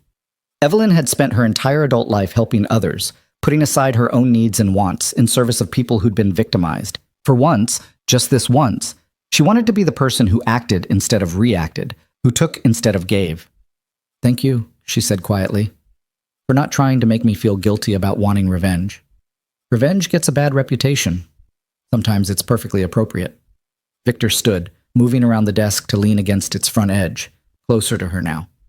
The key is making sure the revenge is proportional and doesn't consume you entirely. We'll hurt Noah, yes, but we won't destroy him. There's a difference. Is there? From where I'm standing, marrying you seems pretty destructive to whatever relationship you two had left. Noah and I lost our relationship years ago, long before you entered the picture. This is just making official what's been true for a while, that he and I operate on different moral frequencies and can't exist in the same space without destruction. Victor's expression grew distant. Better to accept that now than keep pretending we're a functional family. The sadness in his voice was subtle but real, reminding Evelyn that revenge came with costs for everyone involved, not just the target. Victor was sacrificing his relationship with his son for this. Whether that was noble or foolish remained to be seen. Elena seems to think I could actually fall in love with you, Evelyn said, not sure why she was bringing this up now except that the whiskey and exhaustion had lowered her filters. She asked me directly if I thought it was possible. Victor's eyebrows rose fractionally. And what did you tell her? That I didn't know. That right now we barely know each other and love seems like a dangerous complication. Evelyn met his eyes, refusing to look away from the intensity she found there. What would you have said? That love is a luxury people in our positions can't typically afford. That respect, trust, and mutual benefit are more reliable foundations than emotions that change with circumstances. Victor paused, something shifting in his expression. But I would also say that I've been surprised before. That impossible things occasionally become possible when you're not looking for them. The air between them felt charged suddenly, heavy with implications neither of them was quite ready to name. Evelyn stood, needing distance, needing to break whatever spell was forming before it could solidify into something neither of them had bargained for. I should get ready for dinner, she said, her voice not quite steady. Evelyn, Victor's voice stopped her at the door. What you said to Noah, about him never loving you enough to choose you, that was true. But for what it's worth, anyone who couldn't see your value was too blind to deserve you anyway. The compliment landed like a physical touch, warm and unexpected. Evelyn didn't trust herself to respond, so she simply nodded and left before the moment could become anything more complicated than it already was. Dinner that night was surreal in its normalcy. Victor, Elena, and Evelyn sat at one end of the massive dining table, the other end left conspicuously empty where Noah's place presumably had been, and ate food prepared by a chef who could probably charge $1,000 a plate in any restaurant in the city. They talked about Elena's school, about Evelyn's work at Hope Harbor, about mundane things that felt absurd given the circumstances that had brought them together. But beneath the surface normalcy, Evelyn felt the shift happening. She was becoming part of this family, this strange constellation of damaged people orbiting Victor's dark star. Elena watched the interaction between her father and future stepmother with sharp eyes, cataloging every glance and careful word. Victor maintained his careful distance, but Evelyn caught him looking at her when he thought she wasn't paying attention, his expression thoughtful in ways she couldn't quite interpret. After Elena excused herself to FaceTime friends in California, Evelyn and Victor sat in companionable silence over coffee that was probably worth more than she wanted to know. The mansion settled around them, staff disappearing into whatever quarters they occupied after the family retired, security systems engaging with soft beeps and clicks that marked the fortress being sealed for the night. 2.5 weeks until the wedding, Victor said finally, breaking the quiet. Are you having second thoughts? Constant second thoughts, but I'm still here. Evelyn smiled slightly. That seems to be my refrain lately. Good. Doubt keeps you sharp. It's certainty that gets people killed in my world. Victor stood, offering his hand to help her up. Get some rest. Tomorrow we start the public phase of this arrangement. News of our engagement breaks in the morning papers, and by noon, every society columnist in the city will be trying to figure out who you are and why Victor Bellini decided to marry someone so completely outside his usual circles. The reminder of the scrutiny to come made Evelyn's stomach turn, but she took his hand anyway, letting him pull her to her feet. His palm was warm against hers, his grip firm without being aggressive, and for just a moment they stood too close, breathing the same air, existing in a pocket of possibility that felt dangerous and alluring in equal measure. Then Victor stepped back, releasing her hand with careful deliberation. Good night, Evelyn. Good night, Victor. She climbed the stairs to her suite, feeling his eyes on her back until she turned the corner and disappeared from view. In her room, she found fresh flowers on every surface and a small box on her nightstand that hadn't been there before. Inside was a phone, newer, more expensive than the encrypted one Victor had already given her, with a note in precise handwriting. For personal use, your old number has been disconnected to prevent Noah from harassing you further. Your contacts have been transferred. The panic button is under settings. Use it if you need anything. V. The thoughtfulness of it struck her harder than it should have. Victor Bellini, criminal kingpin, had personally ensured she had a working phone with emergency protocols built in, had thought about her safety and comfort in ways Noah never had during 18 months of dating. Evelyn fell asleep that night with the ring catching moonlight on her finger, and dreams of futures she didn't dare examine too closely in daylight. Somewhere in the mansion, Victor probably sat in his study reviewing security footage and business reports. And somewhere in California, Elena was probably telling her mother about the strange woman their father was marrying for revenge. And somewhere in the city, Noah Bellini was probably drinking himself into oblivion, trying to process how completely his world had shifted in less than a week. The game was accelerating. The wedding approached with inexorable certainty. And Evelyn was discovering that the more she played her role, the less it felt like acting, and the more it felt like becoming someone new entirely. Someone dangerous. Someone powerful. Someone who wore Victor Bellini's ring and slept in his house, and was learning, hour by hour, how to survive in a world that devoured the weak and elevated those strong enough to take what they wanted. She was becoming Mrs. Bellini. And that transformation was just beginning. The news broke at 6:30 the following morning, precisely when Victor's publicist had scheduled it. Evelyn woke to her new phone buzzing with alerts from news apps she didn't remember downloading. Victor's team had clearly been thorough in their setup. The headlines scrolled past with variations on the same shocked theme. Victor Bellini to wed social worker half his age. Mafia kingpin surprise engagement. Bellini Empire welcomes unlikely new member. Her photo accompanied each article, pulled from Hope Harbor's website, where she smiled in professional attire that now seemed to belong to a different person entirely. The contrast between that wholesome image and the world she'd entered couldn't have been starker if Victor had planned it, which she realized he probably had. The optics were perfect. Dangerous criminal reformed by love of a good woman, or good woman corrupted by proximity to power, depending on which narrative sold more papers. Evelyn was still reading when her door opened without warning. Elena stood in the threshold wearing silk pajamas that probably cost more than Evelyn's entire sleepwear collection, holding a tablet that displayed a particularly salacious gossip site. "Have you seen what they're saying about you online? It's absolutely insane." "I'm getting the general idea." Evelyn set down her phone, bracing herself. "How bad is it?" "Depends on your tolerance for strangers speculating about your sex life, your motivations, and whether you're a gold digger or a mastermind." Elena flopped onto the bed with the casual intimacy of someone who'd already decided Evelyn was safe. The feminist sites can't decide if you're a victim or a strategic genius. The crime blogs are trying to figure out what you bring to Dad's operation, and the society pages are losing their minds because you're not from their world, and they don't know how to categorize you. Fantastic. Evelyn rubbed her temples, feeling a headache building behind her eyes. This is exactly what I wanted to wake up to. Dad's handling it. He's got 3 different PR firms managing the narrative, making sure the story stays focused on wealthy businessman finds love with charitable worker instead of criminal marries son's ex for revenge. Elena scrolled through her tablet, her expression amused. Though personally, I think the revenge angle is way more interesting. Before Evelyn could respond, her phone rang with Victor's number. She answered, hyper-aware of Elena listening to every word. "I take it you've seen the coverage." "Hard to miss when it's trending on 3 different platforms." Victor's voice was calm, unbothered by the media frenzy. "How are you handling it?" "I'm managing. Your daughter is currently sprawled on my bed reading the most creative speculation about my character I've ever encountered." Evelyn watched Elena grin at being mentioned. "Should I be concerned about the photographers outside the gates?" "They'll be there until the wedding, possibly after. I've instructed security to keep them at a distance, but you should expect cameras anytime you leave the estate." Victor paused, and Evelyn heard papers shuffling in the background. "We have an appointment at 11 with the wedding planner, purely for appearances. The ceremony itself will be simple, but we need to be seen making traditional preparations." "You've really thought of everything." "I've been planning strategic operations since before you were born, Evelyn. A wedding is just another form of tactical deployment." The dry humor in his tone made her smile despite the circumstances.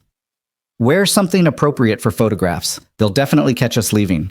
After he hung up, Evelyn turned to find Elena watching her with that too perceptive gaze that seemed to run in the Bellini family. "You're smiling. That's new. I wasn't aware I'd been walking around frowning." "Not frowning, just serious. Guarded." Elena sat up, tucking her legs beneath her. "But just now, talking to Dad, you smiled like an actual person having an actual conversation, not someone playing a role." The observation was uncomfortably accurate. Evelyn had been so focused on maintaining her composure, on treating this arrangement as purely transactional, that she hadn't noticed the small moments of genuine connection slipping through. "Your father has unexpected moments of humor." "He used to laugh more. Before Mom left, before the business got so complicated, before Noah turned into such a disappointment." Elena's expression grew wistful. "I remember being little and Dad would do these ridiculous voices when reading bedtime stories. Made me laugh so hard I couldn't breathe. Then something shifted and he became this serious version of himself. I miss the other guy sometimes." The glimpse of Victor as a father reading bedtime stories painted a picture so different from the man Evelyn knew that she struggled to reconcile the 2 images. Maybe he just needed a reason to stop being so serious all the time. "Maybe you'll be that reason." Elena hopped off the bed, heading for the door. "I'm going to get breakfast. Want me to have them send something up? Or are you going to brave the dining room where Dad's probably reading every article written about you while drinking espresso like it's a competitive sport?" "I'll brave the dining room. Hiding feels like admitting I'm ashamed of this choice." "Good answer." Elena's approval was clear. "Wear the blue dress. The one in your closet that still has tags on it. It photographs well and makes you look powerful instead of sweet. You're going to need powerful today." The dress was indeed blue, a shade somewhere between navy and midnight that hugged her figure before falling in elegant lines to just below her knees. Designer label, impeccable tailoring, the kind of dress that cost more than she used to make in a month. Evelyn paired it with heels that made her ankles wobble until she practiced walking in them, then studied herself in the mirror. Elena was right. The dress transformed her from social worker to someone who could stand beside Victor Bellini and look like she belonged there. The dining room hummed with quiet energy when she entered. Victor sat at the head of the table exactly as Elena had predicted, a tablet propped beside his coffee cup, his attention focused on whatever article he was reading with the intensity of a general reviewing battlefield reports. He looked up when Evelyn entered, and something flickered across his face. Approval. Appreciation. Something else she couldn't quite name. "The blue dress? Good choice." He stood, pulling out the chair to his right with old-fashioned courtesy that seemed at odds with his reputation. Elena texted me that you'd chosen it. She has excellent instincts for these things. Your daughter is terrifyingly perceptive. Evelyn settled into the chair, accepting coffee from a staff member who appeared and disappeared like a ghost. She's been reading the coverage like it's entertainment. For her, it probably is. Elena's grown up watching me manipulate media narratives. This is just another strategic campaign to her. Victor set aside his tablet, giving Evelyn his full attention. The general consensus seems to be divided between those who think you're incredibly brave and those who think you're incredibly stupid. Very few people are considering that you might be both. Which camp are you in? I think you're adapting remarkably well to circumstances that would break most people. Whether that's bravery or stupidity probably depends on how this all ends. Victor's expression remained neutral, but his eyes held something warmer. The wedding planner is expecting us at 11. Between now and then, we need to discuss how we're presenting ourselves publicly. United front, I assume. Madly in love, can't keep our hands off each other, all the usual romantic cliches that sell magazines. Actually, no. Victor's answer surprised her.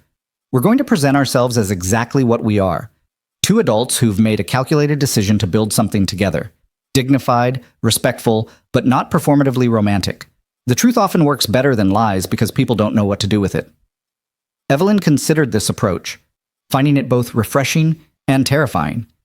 You want to tell people this is essentially a business arrangement?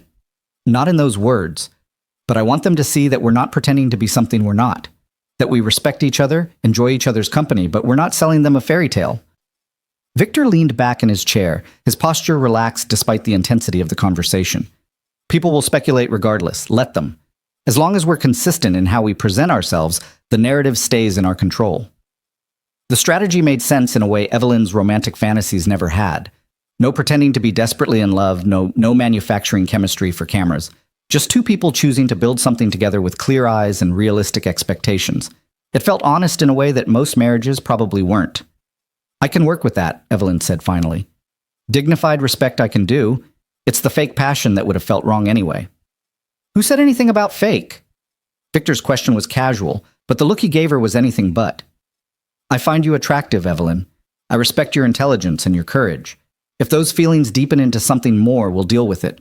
If they don't, we'll still have a functional partnership. Either way, there's no need to perform emotions we're not feeling. The directness of the admission made heat crawl up Evelyn's neck. In the weeks since she'd agreed to this arrangement, they'd maintained careful physical distance, treated each other with polite formality, avoided anything that might complicate the transactional nature of their agreement. Now Victor was calmly acknowledging attraction like it was a variable in an equation they might need to account for eventually. I should finish getting ready, Evelyn said, standing before the conversation could veer into territory she wasn't equipped to navigate before breakfast. 11 o'clock meeting with the wedding planner. Dignified respect on full display for photographers. Got it. Victor's slight smile suggested he knew exactly why she was retreating, but he let her go without comment. Evelyn, one more thing. Noah tried to access the estate last night around 2 a.m. Security turned him away, but he's becoming increasingly erratic. If he contacts you directly, I need to know immediately. The information settled over her like cold water. Erratic how? He showed up drunk, demanded to see you, threatened legal action when guards refused entry. My people escorted him back to his apartment and confiscated his keys to prevent him from trying to drive. Victor's expression hardened. He's spiraling. That makes him unpredictable, and unpredictable people do stupid things. You think he'd try to hurt me? I think he'd try to convince you to leave with him, probably through some grand romantic gesture that would embarrass everyone involved. But I also think he's in enough pain that he might do something genuinely reckless. Victor stood, closing the distance between them with measured steps. I'm assigning you a dedicated security detail starting today. 2 guards, rotating shifts with you anytime you're outside the estate. Oh, that seems excessive for an ex-boyfriend having a meltdown. Noah's my son, but he's also been raised in this world. He knows how to bypass security, how to access weapons, how to make things happen when he wants them badly enough. Victor's hand came up, hovering near her shoulder before dropping back to his side. A gesture of comfort aborted before it could complicate things. I won't risk your safety because I underestimated his capacity for poor judgment. The concern in his voice was real, not performative. Victor Bellini, who ordered people's deaths with the same tone he used to order dinner, was genuinely worried about her safety from his own son. The complexity of that reality made Evelyn's head spin. Okay, security detail. I'll adjust. She managed a smile that felt more confident than she felt. See you at 11. The morning passed in a blur of preparation that felt surreal in its mundanity. Staff helped her with makeup, professional but not overdone, elegant but not trying too hard. Her hair was styled in soft waves that looked effortless, but probably required significant expertise. When she finally looked in the mirror, she barely recognized herself. The woman staring back looked poised, sophisticated, like someone who belonged on Victor Bellini's arm. The photographers were waiting when their car pulled through the estate gates at precisely 10:45. Cameras flashed like strobes, questions shouted over each other in an incomprehensible wall of noise. Victor's hand settled on the small of her back, warm through the fabric of her dress, proprietary but not possessive, as they walked to the car. The touch looked natural, practiced, like they'd been together for years instead of days. "Don't look at them," Victor murmured, his mouth close to her ear so the cameras couldn't read his lips. "Look at me like I'm saying something mildly amusing." Evelyn obeyed, tilting her face toward him with a small smile. This close, she could see silver threading through his dark hair at his temples, could smell his cologne. Something expensive and subtle that probably had a name in Italian. His eyes met hers with an intensity that made the smile on her face shift from performed to genuine. "Better," he said softly. "Now get in the car like you do this every day." The wedding planner's office occupied the top floor of a building in Manhattan's most exclusive district, all glass walls and minimalist furniture that screamed old money and discretion. Vivienne Laurent greeted them with the professional warmth of someone who'd planned weddings for people far more dangerous than Victor Bellini and survived to tell the tale. "Mr. Bellini, Miss Carter, congratulations on your engagement." Vivienne's French accent was subtle, elegant, probably cultivated to make clients feel sophisticated. "I understand we're working with a compressed timeline. 3 weeks from this Saturday," Victor confirmed, settling into a chair that probably cost more than most people's cars. "We want simple, elegant, private. No circus, no spectacle." "Of course. Though I must warn you, with your profile, completely private will be challenging." Vivienne pulled out samples, invitations, flowers, color schemes, all the traditional elements of wedding planning. "May I ask your vision for the ceremony? Traditional church, outdoor garden, intimate indoor?" "The estate gardens," Evelyn heard herself say, surprising both Victor and herself. "If we're doing this, I want it somewhere beautiful, somewhere that feels like possibility instead of transaction." Victor's expression shifted almost imperceptibly, something like approval warming his features. "The gardens it is. Vivienne, we'll need a tent in case of weather, seating for approximately 50 people, nothing too formal." The planning session stretched for 2 hours, discussing details that felt both important and meaningless. Flowers, white roses and deep purple calla lilies, dramatic but not cloying. Music, a string quartet, classical pieces that wouldn't clash with the gravity of what they were actually doing. Food, a reception dinner, intimate enough for conversation but formal enough to mark the occasion as significant. Through it all, Evelyn watched Victor navigate decisions with the same strategic precision he probably applied to business deals. He deferred to her on aesthetic choices, took charge on security concerns Vivienne hadn't even considered, and maintained a perfectly balanced presentation of a man getting married because he wanted to, not because he had something to prove. "And the bride's dress?" Vivienne asked, turning to Evelyn with genuine curiosity. "Do you have a designer in mind, or would you like recommendations?" "I want something simple, elegant but not trying too hard, not a princess dress." Evelyn thought about the woman she was becoming, the version of herself that could stand beside Victor without apology. Something that looks like it belongs on an adult making an adult decision, not a girl playing dress-up. "I know exactly what you need." Vivienne made notes with the efficiency of someone who'd heard similar requests 100 times. "I'll send you options by tomorrow. We're cutting it close for alterations, but I have resources that can make magic happen on impossible timelines." As they wrapped up, Vivienne's phone buzzed with an urgency that made her frown.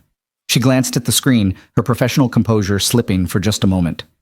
"I apologize, but there's a situation developing that you should be aware of. It seems someone has leaked your wedding date and location to the press.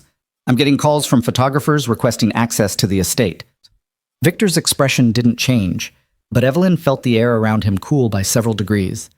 How many people knew the specific details? "Only my core team, and they've all signed NDAs with substantial penalties for breach." Vivienne's distress was genuine. "I'll investigate immediately, but I wanted you to know it wasn't your team." Victor stood, his movement fluid despite the tension Evelyn could sense building in him. "We have a leak somewhere in my organization. This is the second breach in as many days." The implication hung heavy in the elegant office. Someone in Victor's empire was feeding information to outsiders, compromising security around the wedding specifically, which meant someone wanted to disrupt the ceremony, or worse, wanted easy access to know exactly where and when Victor Bellini would be most vulnerable. "We need to go," Victor said quietly, his hand finding Evelyn's elbow with gentle insistence. "Vivian, proceed with planning, but expect the location to change. I'll notify you where and when it's safe to do so."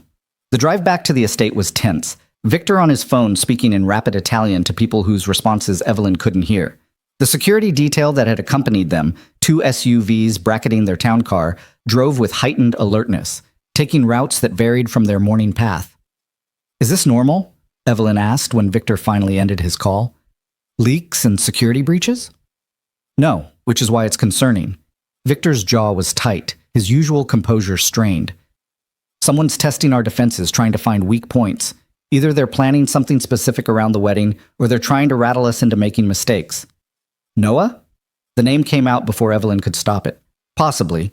He has access to family information, knows security protocols from when he was still trusted with that knowledge." Victor's expression darkened. "Or it could be the Costello family, using the wedding as an opportunity to strike while we're distracted. Or any number of other enemies who see my marriage as a moment of weakness." The casual mention of enemies planning to strike made Evelyn's stomach turn. She'd agreed to marry into danger, had told herself she understood the risks. But understanding abstractly and living the reality of people actively trying to find ways to hurt you were drastically different experiences. Back at the estate, Victor disappeared into his office with a team of security personnel, while Evelyn was escorted to her suite by guards who looked like they expected an attack at any moment. Elena found her there an hour later, curled in the window seat pretending to read case files from work that she couldn't focus on. "Dad's losing his mind trying to figure out who leaked the wedding information," Elena announced, settling beside Evelyn with the comfort of someone who'd lived through security crises before. "He's had 3 different people fired already, and he's still not satisfied." "People's jobs are being destroyed because someone told the press when we're getting married?" Evelyn's guilt was immediate and sharp. "People's jobs are being destroyed because they violated protocols that exist to keep this family safe," Elena corrected firmly. "This isn't about a wedding date, Evelyn. This is about someone proving they can access confidential information and spread it without consequences. That's a security failure Dad can't ignore." The distinction made sense intellectually, but Evelyn still felt the weight of people losing their livelihoods because she'd agreed to this arrangement. "Does this happen often? Security breaches and investigations?" "Often enough that I've learned not to get attached to specific staff members. They come and go based on Dad's trust level, which is basically impossible to maintain long term." Elena pulled her knees up, resting her chin on them. "He fired my favorite bodyguard last year because the guy accepted a phone call during a shift. Didn't matter that it was the guy's mom in the hospital. Protocol said no personal calls while on duty, and he broke protocol." "That seems harsh." "That's the world we live in. Rules exist because people die when they're not followed." Elena's matter-of-fact delivery of such a dark statement reminded Evelyn again how different the girl's childhood had been from most teenagers.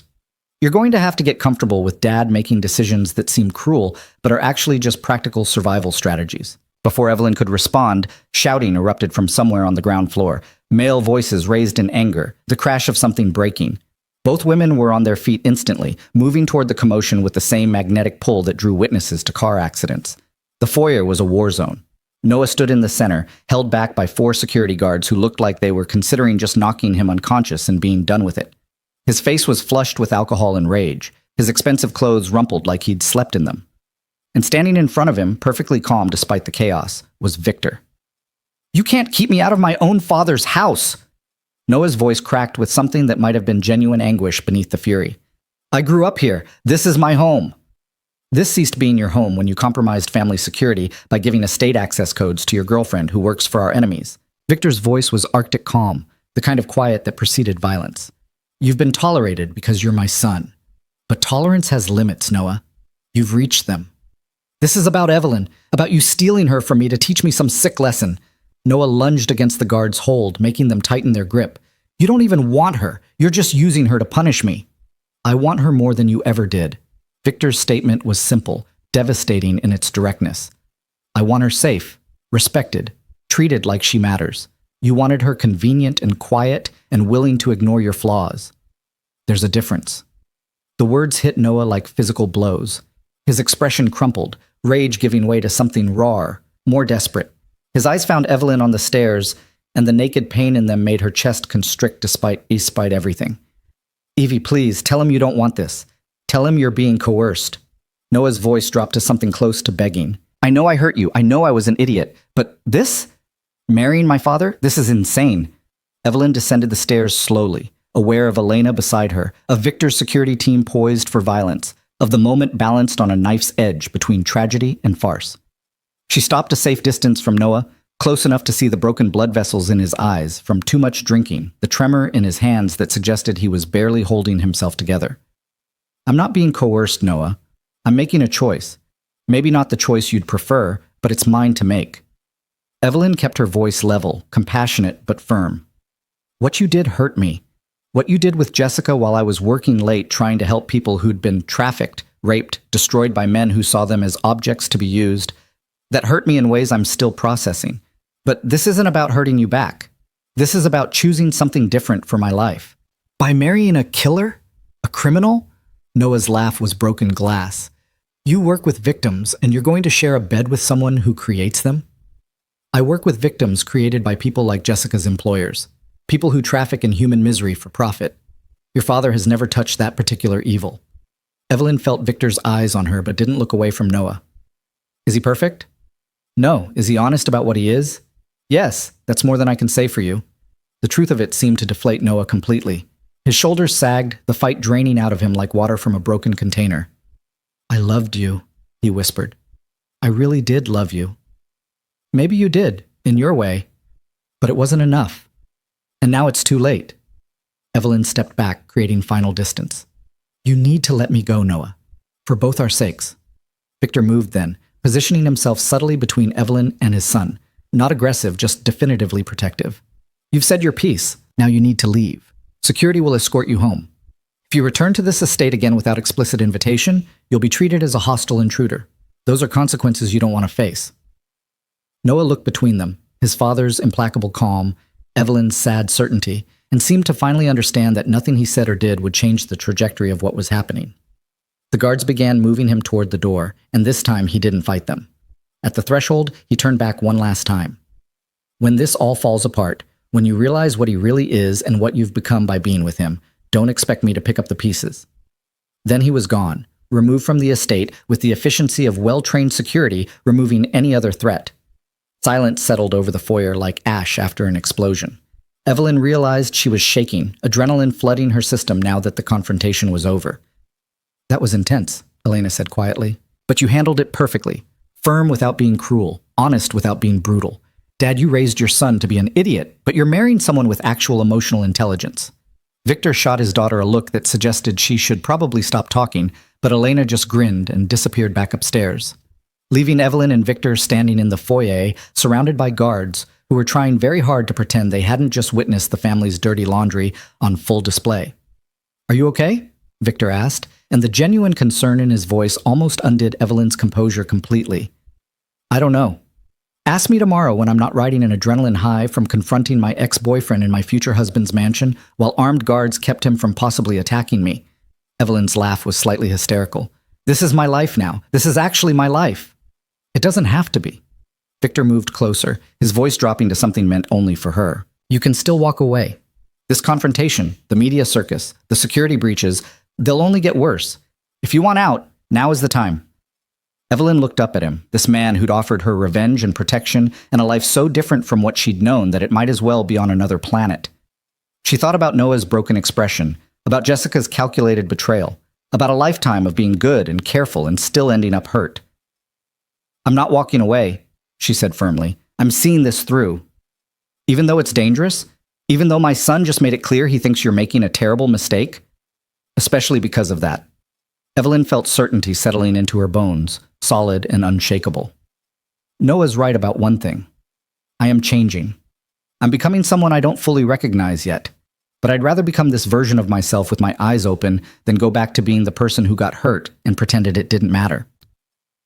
Victor studied her face for a long moment, and something in his expression shifted, respect warming into something deeper, something neither of them was quite ready to name. Then we move forward. Security will be tighter, the wedding location will change, and Noah will be kept away by any means necessary. But we move forward. Together, Evelyn said, and it felt like a promise that went beyond their business arrangement. Together, Victor agreed. 2 weeks. 14 days until Evelyn Carter became Mrs. Victor Bellini in a ceremony that would finalize the most elaborate revenge plot she'd ever been part of. 14 days until the point of no return, until her old life was officially buried and her new one began in earnest. She should have been terrified. Part of her was. But another part, the part that was learning to navigate danger with grace, that was discovering she had a talent for this world's particular chess game, felt something close to excitement thrumming through her veins. The transformation was accelerating, and Evelyn was discovering that she had no desire to slow it down. The final 2 weeks passed in a blur of controlled chaos that Evelyn navigated with increasing confidence. The wedding location changed 3 times as Victor's security team tracked down the source of the leak, eventually discovering it was a low-level accountant with gambling debts who'd sold information to a tabloid for $20,000. The man disappeared from the city so quickly that Evelyn didn't ask questions, just accepted that some problems in Victor's world were solved with efficiency that didn't bear close examination. Her dress arrived on a Tuesday afternoon, delivered by Vivian personally, with an entourage of seamstresses who descended on Evelyn's suite like elegant vultures. The gown was everything she'd asked for, simple ivory silk that draped like water, elegant without trying too hard, sophisticated enough to match the gravity of what she was actually doing. When she tried it on, even Elena stopped scrolling through her phone to stare. "You look like someone who could actually be Mrs. Bellini," the teenager said, and it was possibly the highest compliment she'd given yet. The nights were the hardest. Evelyn would lie in her enormous bed in the East Wing, listening to the house settle around her, knowing Victor was somewhere on the other side of the mansion, probably not sleeping either. Twice she'd wandered downstairs at 3 in the morning and found him in his study, surrounded by security reports and business documents, a glass of whiskey keeping him company. They'd talk. About nothing important, about everything important, until exhaustion finally claimed them both. Those conversations felt more intimate than anything physical could have been. Victor told her about his father's brutality, about inheriting an empire built on fear and learning to maintain it through strategic intelligence rather than just violence. Evelyn shared stories about her parents, about choosing social work because she'd wanted to fix things her father, the teacher, and mother, the nurse, couldn't reach. They were learning each other, piece by careful piece, building something neither had planned for. 5 days before the wedding, the Costello family made their move. It happened during one of Evelyn's rare trips outside the estate, a visit to Hope Harbor's office to meet with her supervisor and discuss her transition to a consulting role that would allow her to continue her work while acknowledging her new reality. Her security detail was with her, 2 former Special Forces soldiers who moved like shadows, but they couldn't prevent the car that ran the red light and T-boned their SUV at an intersection 3 blocks from the nonprofit's building. The impact was catastrophic. Evelyn's world became spinning metal and shattering glass, her body held in place by a seatbelt that felt like it was cutting her in half, screams that might have been hers or might have been the guards. Then silence, broken only by the hiss of a damaged radiator and distant sirens approaching. "Miss Carter." One of the guards, Marcus, the one who told her about his daughter's soccer games, appeared at her window, his face bloody but focused. "We need to move. Now. That wasn't an accident." Evelyn's training from weeks of security briefings kicked in despite her disorientation. She unbuckled with shaking hands, let Marcus pull her from the wreckage, while his partner provided cover with a weapon she hadn't known he was carrying. A second SUV pulled up, backup that had been following at a distance, and she was being pushed inside while Marcus barked orders into his phone. "Base, we have a hostile intercept at Madison and 5th. Package is secure, but we need immediate extraction and medical. I'm calling Priority Alpha." Priority Alpha. Evelyn remembered that code from the briefings. It meant direct threat to a principal family member, all resources deployed, Victor personally notified within 60 seconds. The backup vehicle drove with controlled urgency through streets that seemed suddenly full of potential threats. Evelyn's hands wouldn't stop shaking, adrenaline making her entire body feel electric and numb simultaneously. Marcus kept pressure on a cut above his eyebrow, while simultaneously coordinating their route with dispatch, professional even with blood running down his face. They were 15 minutes from the estate when her encrypted phone rang. Victor's number. "Are you hurt?" No greeting, no preamble, just the essential question delivered with barely controlled intensity. "I don't think so." Bruised from the seatbelt, possibly whiplash, but nothing broken. Evelyn's voice sounded remarkably steady, given that she'd just survived what was apparently an assassination attempt. "Marcus is bleeding and the other guard, I don't know his name, Rodriguez, he's being taken to our medical facility. Marcus stays with you until you're inside the estate walls." Victor's breathing was audible, like he was moving quickly while talking. "I'm en route to you now. Stay on the line." "Victor, I'm okay. The guards did their job perfectly. You were hit by a car driven by someone on the Costello payroll. They tried to kill you, Evelyn. To get to me through you. The raw fury in his voice was controlled but absolute. So no, you're not okay. You're targeted, and that means everything changes. The rest of the drive passed with Victor's voice in her ear, not saying much, just maintaining connection like a lifeline. When they finally pulled through the estate gates, he was waiting on the steps with a medical team, his expression locked down tight, but his eyes burning with something that looked like fear masked as rage. He pulled Evelyn from the car himself, hands running over her arms and shoulders, checking for injuries with surprising gentleness. "You're sure you're not hurt?" "I'm sure. Victor, I'm fine." "You were almost killed." He said it quietly, his hands still on her shoulders like he needed the physical confirmation she was real. "They tried to take you from me before I even got to marry you." The possessiveness in his voice should have alarmed her. Instead, it settled something in Evelyn's chest, a certainty that this man who made people disappear for crossing him would burn down the entire city to keep her safe. "But they didn't. Your people protected me. The system worked." The system almost failed. Victor finally released her, stepping back to let the medical team examine her properly. "Marcus, report." The guard gave a concise accounting of the attack. The timing too precise to be coincidence. The driver's identification as a known Costello associate. The backup vehicle that had shadowed them, suggesting coordination. As he spoke, Victor's expression grew progressively darker, and Evelyn recognized the look from her research into his reputation. This was Victor Bellini calculating retribution, planning response with the same strategic precision he applied to everything. "Dad?" Elena appeared from somewhere inside, her face pale but composed. "Is she okay?" "She's okay." Victor's voice softened marginally when addressing his daughter. "Take her inside. Stay with her until I get back." "Where are you going?" Evelyn asked, though she already knew the answer. "To have a conversation with the Costello family about appropriate boundaries and the consequences for crossing them." Victor was already moving toward one of the waiting vehicles, his security team falling into formation around him. "Elena, you're in charge of the household until I return. Standard lockdown protocols." "Victor, wait!" Evelyn caught his arm, stopping him mid-stride. "Don't do anything that can't be undone. Please." He looked down at where her hand gripped his sleeve, then up at her face with an expression she couldn't quite read. "You're asking me to show restraint to people who just tried to kill you." "I'm asking you not to start a war 5 days before our wedding." Evelyn held his gaze, refusing to look away from the darkness she saw there. "I'm asking you to be smart, instead of just being brutal." Something shifted in Victor's expression. Surprise, maybe respect, maybe something else entirely. "I'll be smart, but I won't be merciful. There's a difference." He covered her hand with his briefly, the touch warm and grounding. "Go inside. Lock yourself in your rooms until I come back. That's not a request." Then he was gone. 3 vehicles peeling out of the estate with the kind of speed that suggested violence was imminent. Elena guided Evelyn inside with gentle insistence, past staff who'd activated protocols that transformed the mansion into something resembling a military installation. Windows shuttered with steel reinforcements, doors locked with systems that probably cost more than most people's houses, security teams patrolling with weapons no longer bothered to conceal. "This is what Code Alpha looks like," Elena explained as they climbed the stairs. "Full defensive posture until Dad declares the threat neutralized. Usually lasts a few hours, sometimes a few days. We have everything we need inside: food, water, medical supplies, enough ammunition to hold off a small army." The casual mention of ammunition made Evelyn's head spin. "How many times have you lived through this? Code Alpha specifically?" "This is the 4th time. 3 times when I was younger, once when a rival tried to kidnap me from school, twice when threats were made against the family." Elena's matter-of-fact delivery of such horrifying information reinforced how different her childhood had been. Usually Dad resolves things quickly. He's very efficient when people make it personal.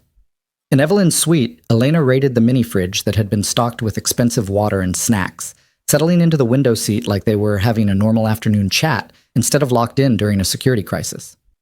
"You told Dad not to start a war. That was brave and probably stupid." "I don't want people dying because someone tried to hurt me." Evelyn accepted the water Elena offered, her hand still trembling slightly. "Isn't there a way to resolve this without more violence?" "In Dad's world? Not really. Someone made a play against him through you. If he doesn't respond decisively, he looks weak, and weakness gets you killed in this business." Elena studied her future stepmother with those 2 knowing eyes. "But you asking him to be smart instead of just brutal? That might actually work. Dad respects intelligence and he respects you. He might actually listen. Or he might ignore me completely and do whatever he was planning anyway." "Maybe. Probably." Elena's slight smile was sad. "But you tried. That's more than most people do. Most people around Dad just let him be the monster because it's easier than asking him to be something else. The hours crawled by with agonizing slowness. Evelyn tried to work, to read, to do anything that would occupy her mind beyond imagining what Victor was doing to the people who'd tried to kill her. Elena dozed on the couch, teenage resilience allowing her to sleep through stress that had Evelyn's nerves stretched to breaking. Outside, the sun set in colors that looked too beautiful for a day that had included attempted murder. It was nearly midnight when Evelyn heard vehicles returning, the sound of garage doors opening and security teams standing down from high alert. She was at her door before thinking better of it, pulling it open to find Victor standing in the hallway like he'd been about to knock. He looked tired, his suit jacket gone and sleeves rolled up, a smudge of something dark on his collar that might have been blood. "Are you hurt?" Evelyn asked, the question immediate. "No, not my blood." Victor glanced past her to where Elena was sitting up on the couch, rubbing sleep from her eyes. "The Costello family and I have reached an understanding. They've agreed to leave you alone, to respect that you're under my protection. They've also agreed to deliver the driver who hit your car to my people for questioning. And in exchange?" Evelyn knew there had to be a trade, some negotiation that had prevented all-out war. "In exchange, I don't reduce their operations to rubble, and I consider their message about Noah being a liability received and acknowledged." Victor's expression was carefully neutral. "Apparently, my son's girlfriend has been feeding them information that's cost them money. They wanted me to know so I deal with the problem internally rather than them having to make a more permanent statement." The implications settled over Evelyn like ice water. Jessica had been compromised not just by the Costellos, but actively working against them, putting both families in jeopardy through her duplicity. And the Costellos' attempted hit on Evelyn had been a warning shot, a brutal way of saying, "Control your family, or we'll control them for you." "So Jessica's the real target," Evelyn said slowly. "I was just collateral damage in their message to you about Noah. You were leverage they thought they could use to force my hand. They were wrong." Victor's voice hardened. "But yes, Jessica's compromised position with both families has made her a liability no one can afford. Noah's been warned to end their relationship immediately or face consequences from multiple directions." "Will he listen?" "Doubtful. He thinks love conquers all." Victor's sardonic tone made clear what he thought of that philosophy. "But that's his problem to solve now. Mine is making sure you survive to actually become my wife in 5 days." Elena had appeared at Evelyn's shoulder, listening with the focused attention of someone cataloging information for future use. "So we're still having the wedding? Even after someone tried to kill Evelyn today?" "Especially after that." Victor's expression was granite. "Canceling would signal weakness, would suggest the Costellos succeeded in disrupting our plans. The wedding happens as scheduled, with security so tight that not even air gets through without clearance." "Where?" Evelyn asked, realizing she had no idea where the ceremony was even supposed to take place anymore after all the location changes. "Here. The gardens, as you originally wanted. We've swept the entire estate, upgraded every security system, and I'll have a small army positioned as guests and staff." Victor's slight smile held no humor. "It won't be the intimate ceremony Vivian planned, but it'll be secure." The conversation felt surreal, discussing wedding plans hours after surviving an assassination attempt, talking about security forces disguised as guests, like this was normal preparation for matrimony, but this was Evelyn's life now. The world she'd chosen when she'd agreed to marry Victor Bellini for revenge that had somehow evolved into something far more complicated. "I should let you rest," Victor said, though he made no move to leave. "Tomorrow we'll need to finalize everything. The ceremony itself, the vows, the practical details that got lost in today's chaos." "Victor." Evelyn caught his hand before he could retreat, the touch impulsive but necessary. "Thank you for protecting me, for not starting a war when you had every reason to." "I came very close to starting a war." His admission was quiet, honest. "The only thing that stopped me was remembering you asking me to be smart instead of brutal. So I was both. Smart enough to negotiate, brutal enough that they'll never try this again." "What did you do to make that guarantee?" "Things I won't tell you about because you don't need that weight on your conscience." Victor turned his hand under hers, their fingers interlacing briefly. "Sleep, Evelyn. In 5 days, you'll be my wife and under my protection permanently. Until then, you don't leave this estate for any reason." He left before she could argue, Elena following him after a quick hug that surprised Evelyn with its fierceness. "I'm glad you're okay. It would have been really annoying to lose a stepmother before even officially getting one." Alone in her suite, Evelyn stood at the window looking out over gardens that would soon host her wedding. The grounds were dotted with security teams now, discreet but visible if you knew what to look for. This was her future. Beauty surrounded by vigilance, luxury protected by violence, a life that required constant awareness of threats most people never even considered. She should have been terrified. 5 days ago, someone had tried to kill her. 5 days from now, she'd be legally bound to a man whose enemies would see her as a permanent target. But standing there with Victor's grandmother's ring on her finger and the memory of his concern warming her chest, Evelyn felt something closer to determination than fear. The wedding preparations consumed the next 4 days with intensity that left no time for doubt or second-guessing. Vivienne arrived with her team, transforming the gardens into something that looked effortless but probably required logistical planning on par with military operations. White roses and purple calla lilies everywhere, a tent of billowing silk in case of weather, chairs arranged in intimate rows that could seat the 50 guests who'd been carefully vetted by Victor's security. The guest list itself was a study in strategic invitation, family allies who needed to witness the union, business associates whose presence reinforced the Bellini Empire's stability, and a handful of people from Evelyn's world, including her supervisor from Hope Harbor, who looked absolutely terrified throughout the entire rehearsal dinner. That dinner, held 2 nights before the wedding, was Evelyn's first real glimpse of Victor's world on full display. Men who looked like they'd stepped out of classic gangster films, women draped in jewels that could fund small nations, conversations conducted in coded language about business opportunities and territories that meant nothing and everything simultaneously. Elena navigated it with practiced ease, charm deployed like a weapon she'd learned to wield from infancy. And Victor presided over it all like the king he essentially was, managing relationships and displaying Evelyn at his side like she'd been there for years instead of weeks. His hand stayed at the small of her back throughout the evening, a possessive touch that announced ownership while somehow also feeling protective. People watched them with calculation, trying to assess whether this marriage was strength or weakness for the Bellini Empire. "They're trying to figure out if you're my vulnerability or my advantage," Victor murmured during a brief moment of privacy. "Let them wonder. Uncertainty is useful." The night before the wedding, Evelyn couldn't sleep. She wandered the mansion at 3 a.m. and found Victor in his study exactly where she'd expected, surrounded by papers and the ever-present glass of whiskey. He looked up when she entered, unsurprised by her appearance. "Cold feet?" he asked, gesturing for her to sit. "More like racing thoughts." Evelyn settled into the chair across from his desk, accepting the whiskey he poured without being asked. "Tomorrow I become Mrs. Victor Bellini. Tomorrow, everything changes permanently. You can still walk away. Even now, even this late, if you want out." "I don't want out," Evelyn cut him off firmly. "I'm not here because I have cold feet. I'm here because I wanted to see you before tomorrow becomes official, before we perform for 50 people and cameras and all the weight of what this marriage represents." Victor studied her for a long moment, something unreadable in his expression. "What do you need, Evelyn?" "Honesty, just for tonight, just between us." She leaned forward, holding his gaze. "Do you regret this? Proposing to me, bringing me into your world, changing your relationship with your son forever?" "No?" The answer came without hesitation. "I regret that Noah forced my hand. I regret that violence touched you because of decisions I made. But I don't regret meeting you, and I won't regret marrying you. Even though this started as revenge?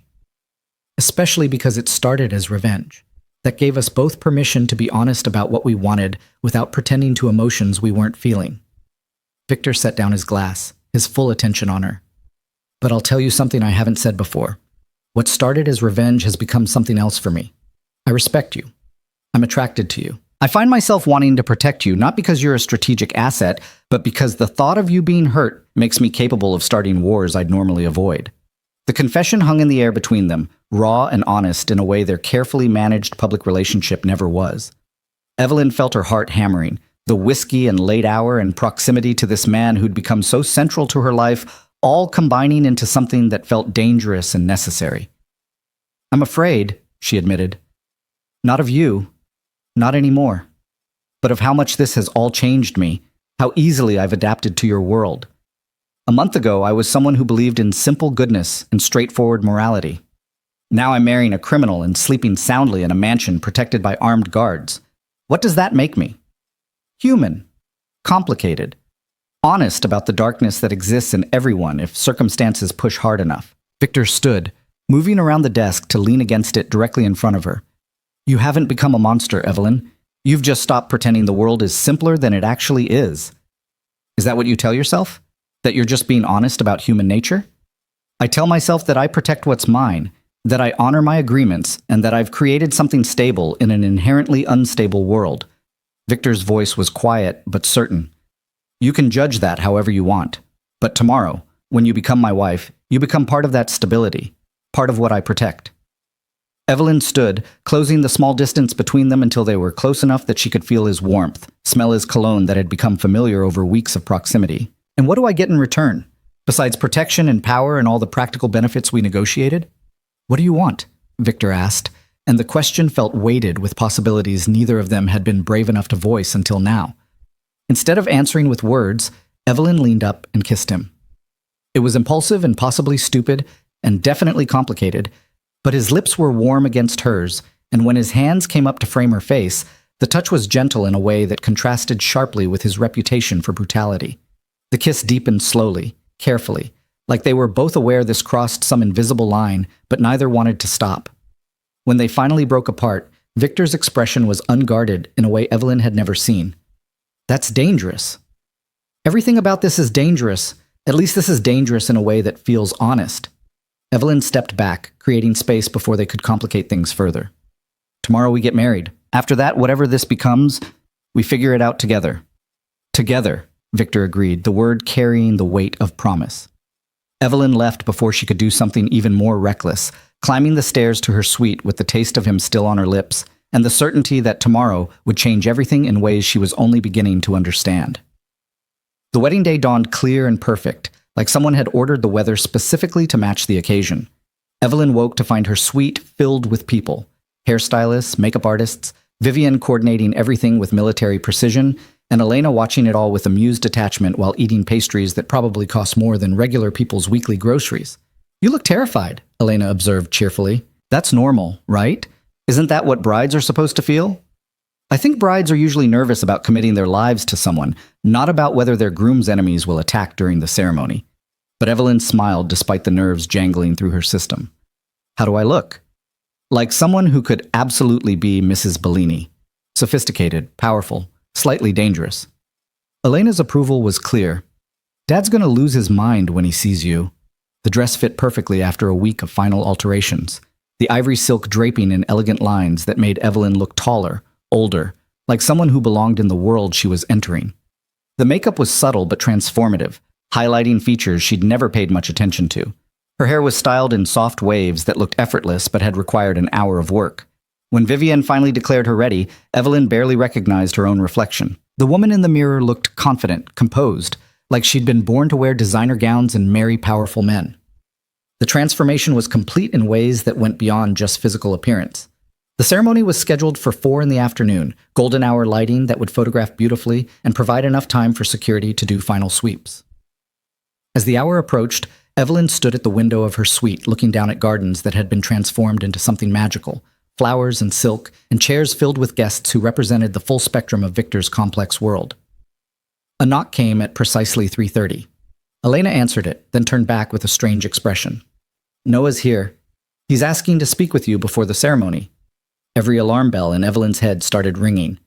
Where's security? Where's Victor? Security is with him. Dad's in his study getting ready. Noah claims he just wants 5 minutes to say goodbye properly, that he accepts this is happening, and he wants to apologize. Elena's skepticism was clear. I can tell him to leave. No, let him come up, but stay in the room. Evelyn made the decision quickly, knowing it was possibly stupid, but feeling like she owed Noah this much.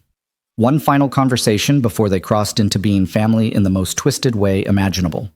Noah appeared in the doorway looking better than he had during his last visit. Sober, composed, wearing a suit that suggested he'd made an effort. But his eyes held a darkness that made Evelyn grateful Elena was staying close. You look beautiful, Noah said quietly. You always did, but this is different. You look like you belong in this world now. What do you want, Noah? Evelyn kept her voice level, not unkind, but not welcoming either. To apologize. Really apologize. Not the drunk rambling from before. Noah stepped further into the room, but maintained distance, aware of Elena watching him like a hawk. I was an idiot. I treated you like you were disposable because I could, because you were good and forgiving, and I took that for granted. You deserved better than what I gave you. Yes, I did. Evelyn accepted the apology without softening. Is that all? I also wanted to warn you. Noah's expression grew serious, worried in a way that seemed genuine. Jessica's disappeared. Nobody's seen her in 3 days. The Costellos are looking for her, Dad's people are looking for her, and I'm terrified about what it means that she's just vanished. The information sent ice through Evelyn's veins. Jessica, who'd betrayed everyone she'd touched, who'd become a liability to multiple dangerous organizations, was missing. The implications were stark and terrifying. "Why are you telling me this?" Evelyn asked. "Because whatever happens to her is partially my fault for being too blind to see what she was. But it's also partially yours for setting this whole thing in motion." Noah's voice cracked slightly. "I know you hate her. I know she hurt you. But she's still a person, and if something happens to her because of this war between families, I didn't start this war. You did when you brought someone into our lives who was using both of us for her own agenda." Evelyn felt anger rising, sharp and clean. "Don't put Jessica's choices on me, Noah. Don't make me responsible for consequences that stem from her own duplicity." "You're right. You're absolutely right." Noah ran a hand through his hair, the gesture achingly familiar. "I just needed to tell someone. I needed you to know that this thing we're all caught in has casualties beyond just our relationship." Before Evelyn could respond, the door opened and Victor appeared, taking in the scene with instant assessment. His expression darkened seeing Noah and Evelyn's suite, but his voice remained controlled. "It's time. Evelyn, the ceremony starts in 10 minutes. Noah, you're welcome to attend if you can behave yourself, or you can leave. Choose now." Noah looked between them, his father in a perfectly tailored tuxedo, Evelyn in her wedding gown, the reality of what was about to happen settling over him with visible weight. "I'll stay. I need to see this through, to accept that it's really happening." "Then take your seat. Elena, escort him." Victor waited until his son and daughter left before turning his full attention to Evelyn. "Are you okay?" "What did he want?" "To apologize. To warn me about Jessica disappearing." Evelyn studied Victor's face, looking for reaction to that news. "Did you know she was missing?"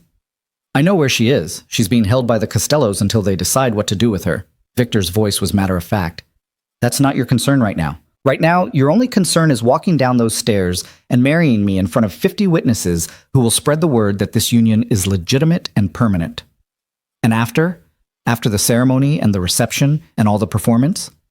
"After, we start building whatever this marriage actually becomes." Victor offered his arm with old-fashioned courtesy. "Ready?" Evelyn took his arm, feeling the solid warmth of him through the expensive fabric of his tuxedo. "Ready." The walk through the mansion and into the gardens felt both endless and instantaneous. Guests rose as she appeared, all eyes tracking her progress toward where Victor waited under an arch of white roses and silk that billowed gently in the late afternoon breeze. The string quartet played something classical and beautiful, and the whole scene looked like a fairy tale if you ignored the security teams positioned at strategic points, and the fact that half the guests were probably armed. The ceremony itself passed in a blur. A judge, vetted and probably on Victor's payroll, spoke about commitment and partnership and building lives together. Victor's vows were simple, promising protection and respect and honesty. His voice steady and clear for all witnesses to hear. When it was Evelyn's turn, she looked into the eyes of the man she was binding herself to and spoke from a place deeper than strategy or revenge. "I promise to stand beside you, to be honest even when it's difficult, to build something real from what started as calculation, to become your partner in every way that matters." The words felt like truth, like commitment that went beyond what they'd originally negotiated. Victor's expression shifted hearing those vows, something warming behind his eyes that suggested he heard what she wasn't saying, that this had become real for her, that somewhere between revenge and security, she'd started actually caring about this complicated, dangerous man. When the judge pronounced them married and invited Victor to kiss his bride, he did so with a thoroughness that suggested the kiss was far more than just performance. Evelyn felt herself responding, felt weeks of careful distance collapsing into this moment of sanctioned intimacy. And when they finally broke apart, the guests were applauding, and she was officially Mrs. Victor Bellini. The reception was elegant chaos. Speeches from allies, toasts from people who praised Victor's business acumen while carefully avoiding mentioning what that business actually entailed, and dancing that felt surreal, given that some of the guests were literally criminals celebrating a marriage that had started as an act of revenge. Elena gave a surprisingly touching speech about gaining a stepmother who wasn't afraid to challenge her father, who might actually make him happy in ways his first marriage never had. And through it all, Noah sat at a table near the back, watching with an expression that cycled through pain and acceptance and something that might have been genuine happiness for Evelyn finding something that worked for her, even if it destroyed him in the process. As the evening wound down and guests began filtering out with gifts and good wishes and promises to attend future family gatherings, Evelyn found herself alone with Victor for the first time as his actual wife. They stood in the gardens as staff cleaned up around them, the tent glowing with soft lights that made everything look magical. "So we did it," Evelyn said softly. "We actually got married." "We did." Victor pulled her closer, his arm around her waist in a way that felt natural now. "Any regrets?" "Ask me in a year when I've had time to fully process what I've done." But Evelyn smiled, leaning into his warmth. "What about you? Regrets about marrying a woman half your age for revenge against your son?" "I married you because you're brave and smart and beautiful, and you challenge me in ways I didn't know I needed." Victor's voice was quiet, honest in a way it rarely was with others around. "The revenge was just an excuse to get you here. Everything after has been about keeping you."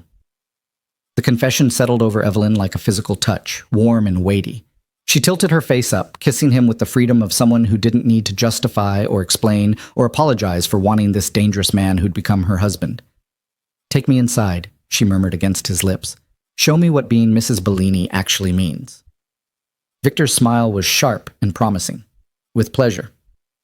3 months later, the Bellini mansion had settled into a new normal that Evelyn navigated with increasing confidence. Jessica had been released by the Costellos with a warning that sent her fleeing to another state.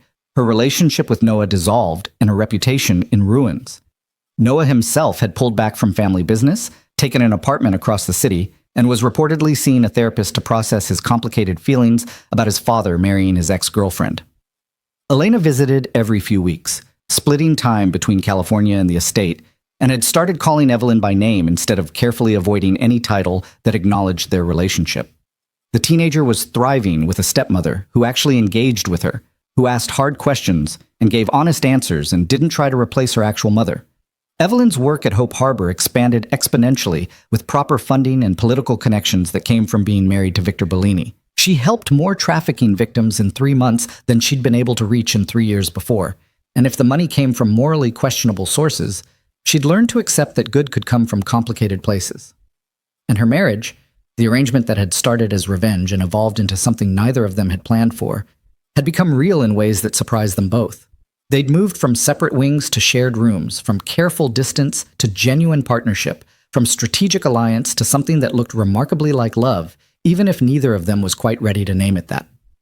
One evening, Evelyn sat in Victor's study, their study now, with her desk positioned opposite his, reviewing case files while he worked through business reports. The domestic normalcy of it would have seemed impossible 3 months ago, but now it felt right, comfortable.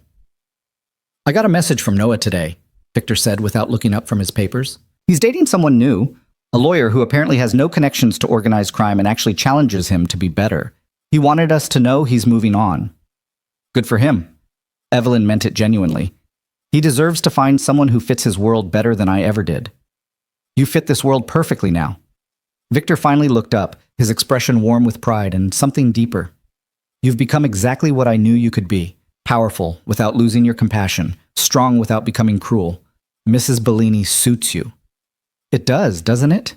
Evelyn smiled, twisting the ring on her finger that no longer felt heavy or foreign. "Though I think I've earned the right to go by Evelyn Bellini professionally. Sounds more impressive than Mrs. when I'm negotiating with politicians about trafficking prevention funding."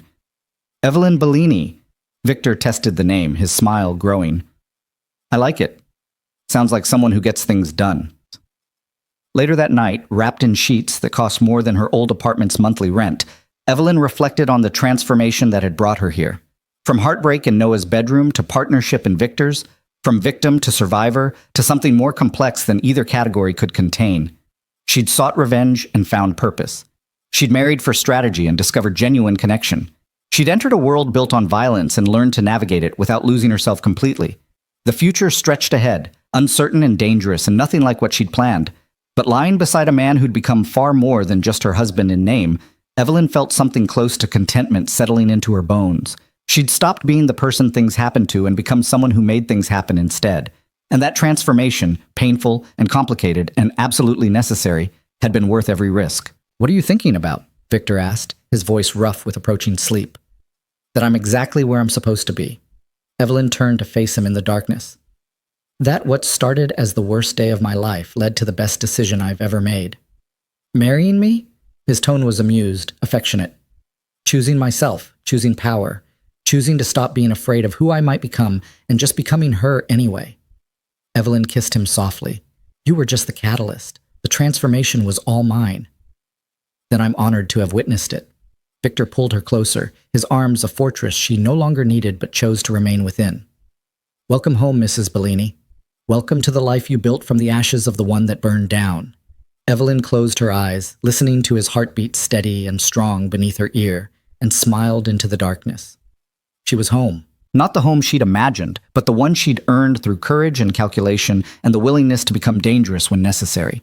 The betrayal that had shattered everything had also rebuilt her into something stronger, and that, more than revenge, more than security, more than anything else, made every complicated choice worth it. She'd walked into Noah's bedroom expecting answers and found devastation. She'd walked into Victor's world expecting temporary vengeance and found permanent transformation. And now, 3 months into a marriage that had started as strategy and evolved into partnership, Evelyn had finally become exactly who she was always meant to be. Powerful. Protected. Free. And absolutely, completely herself.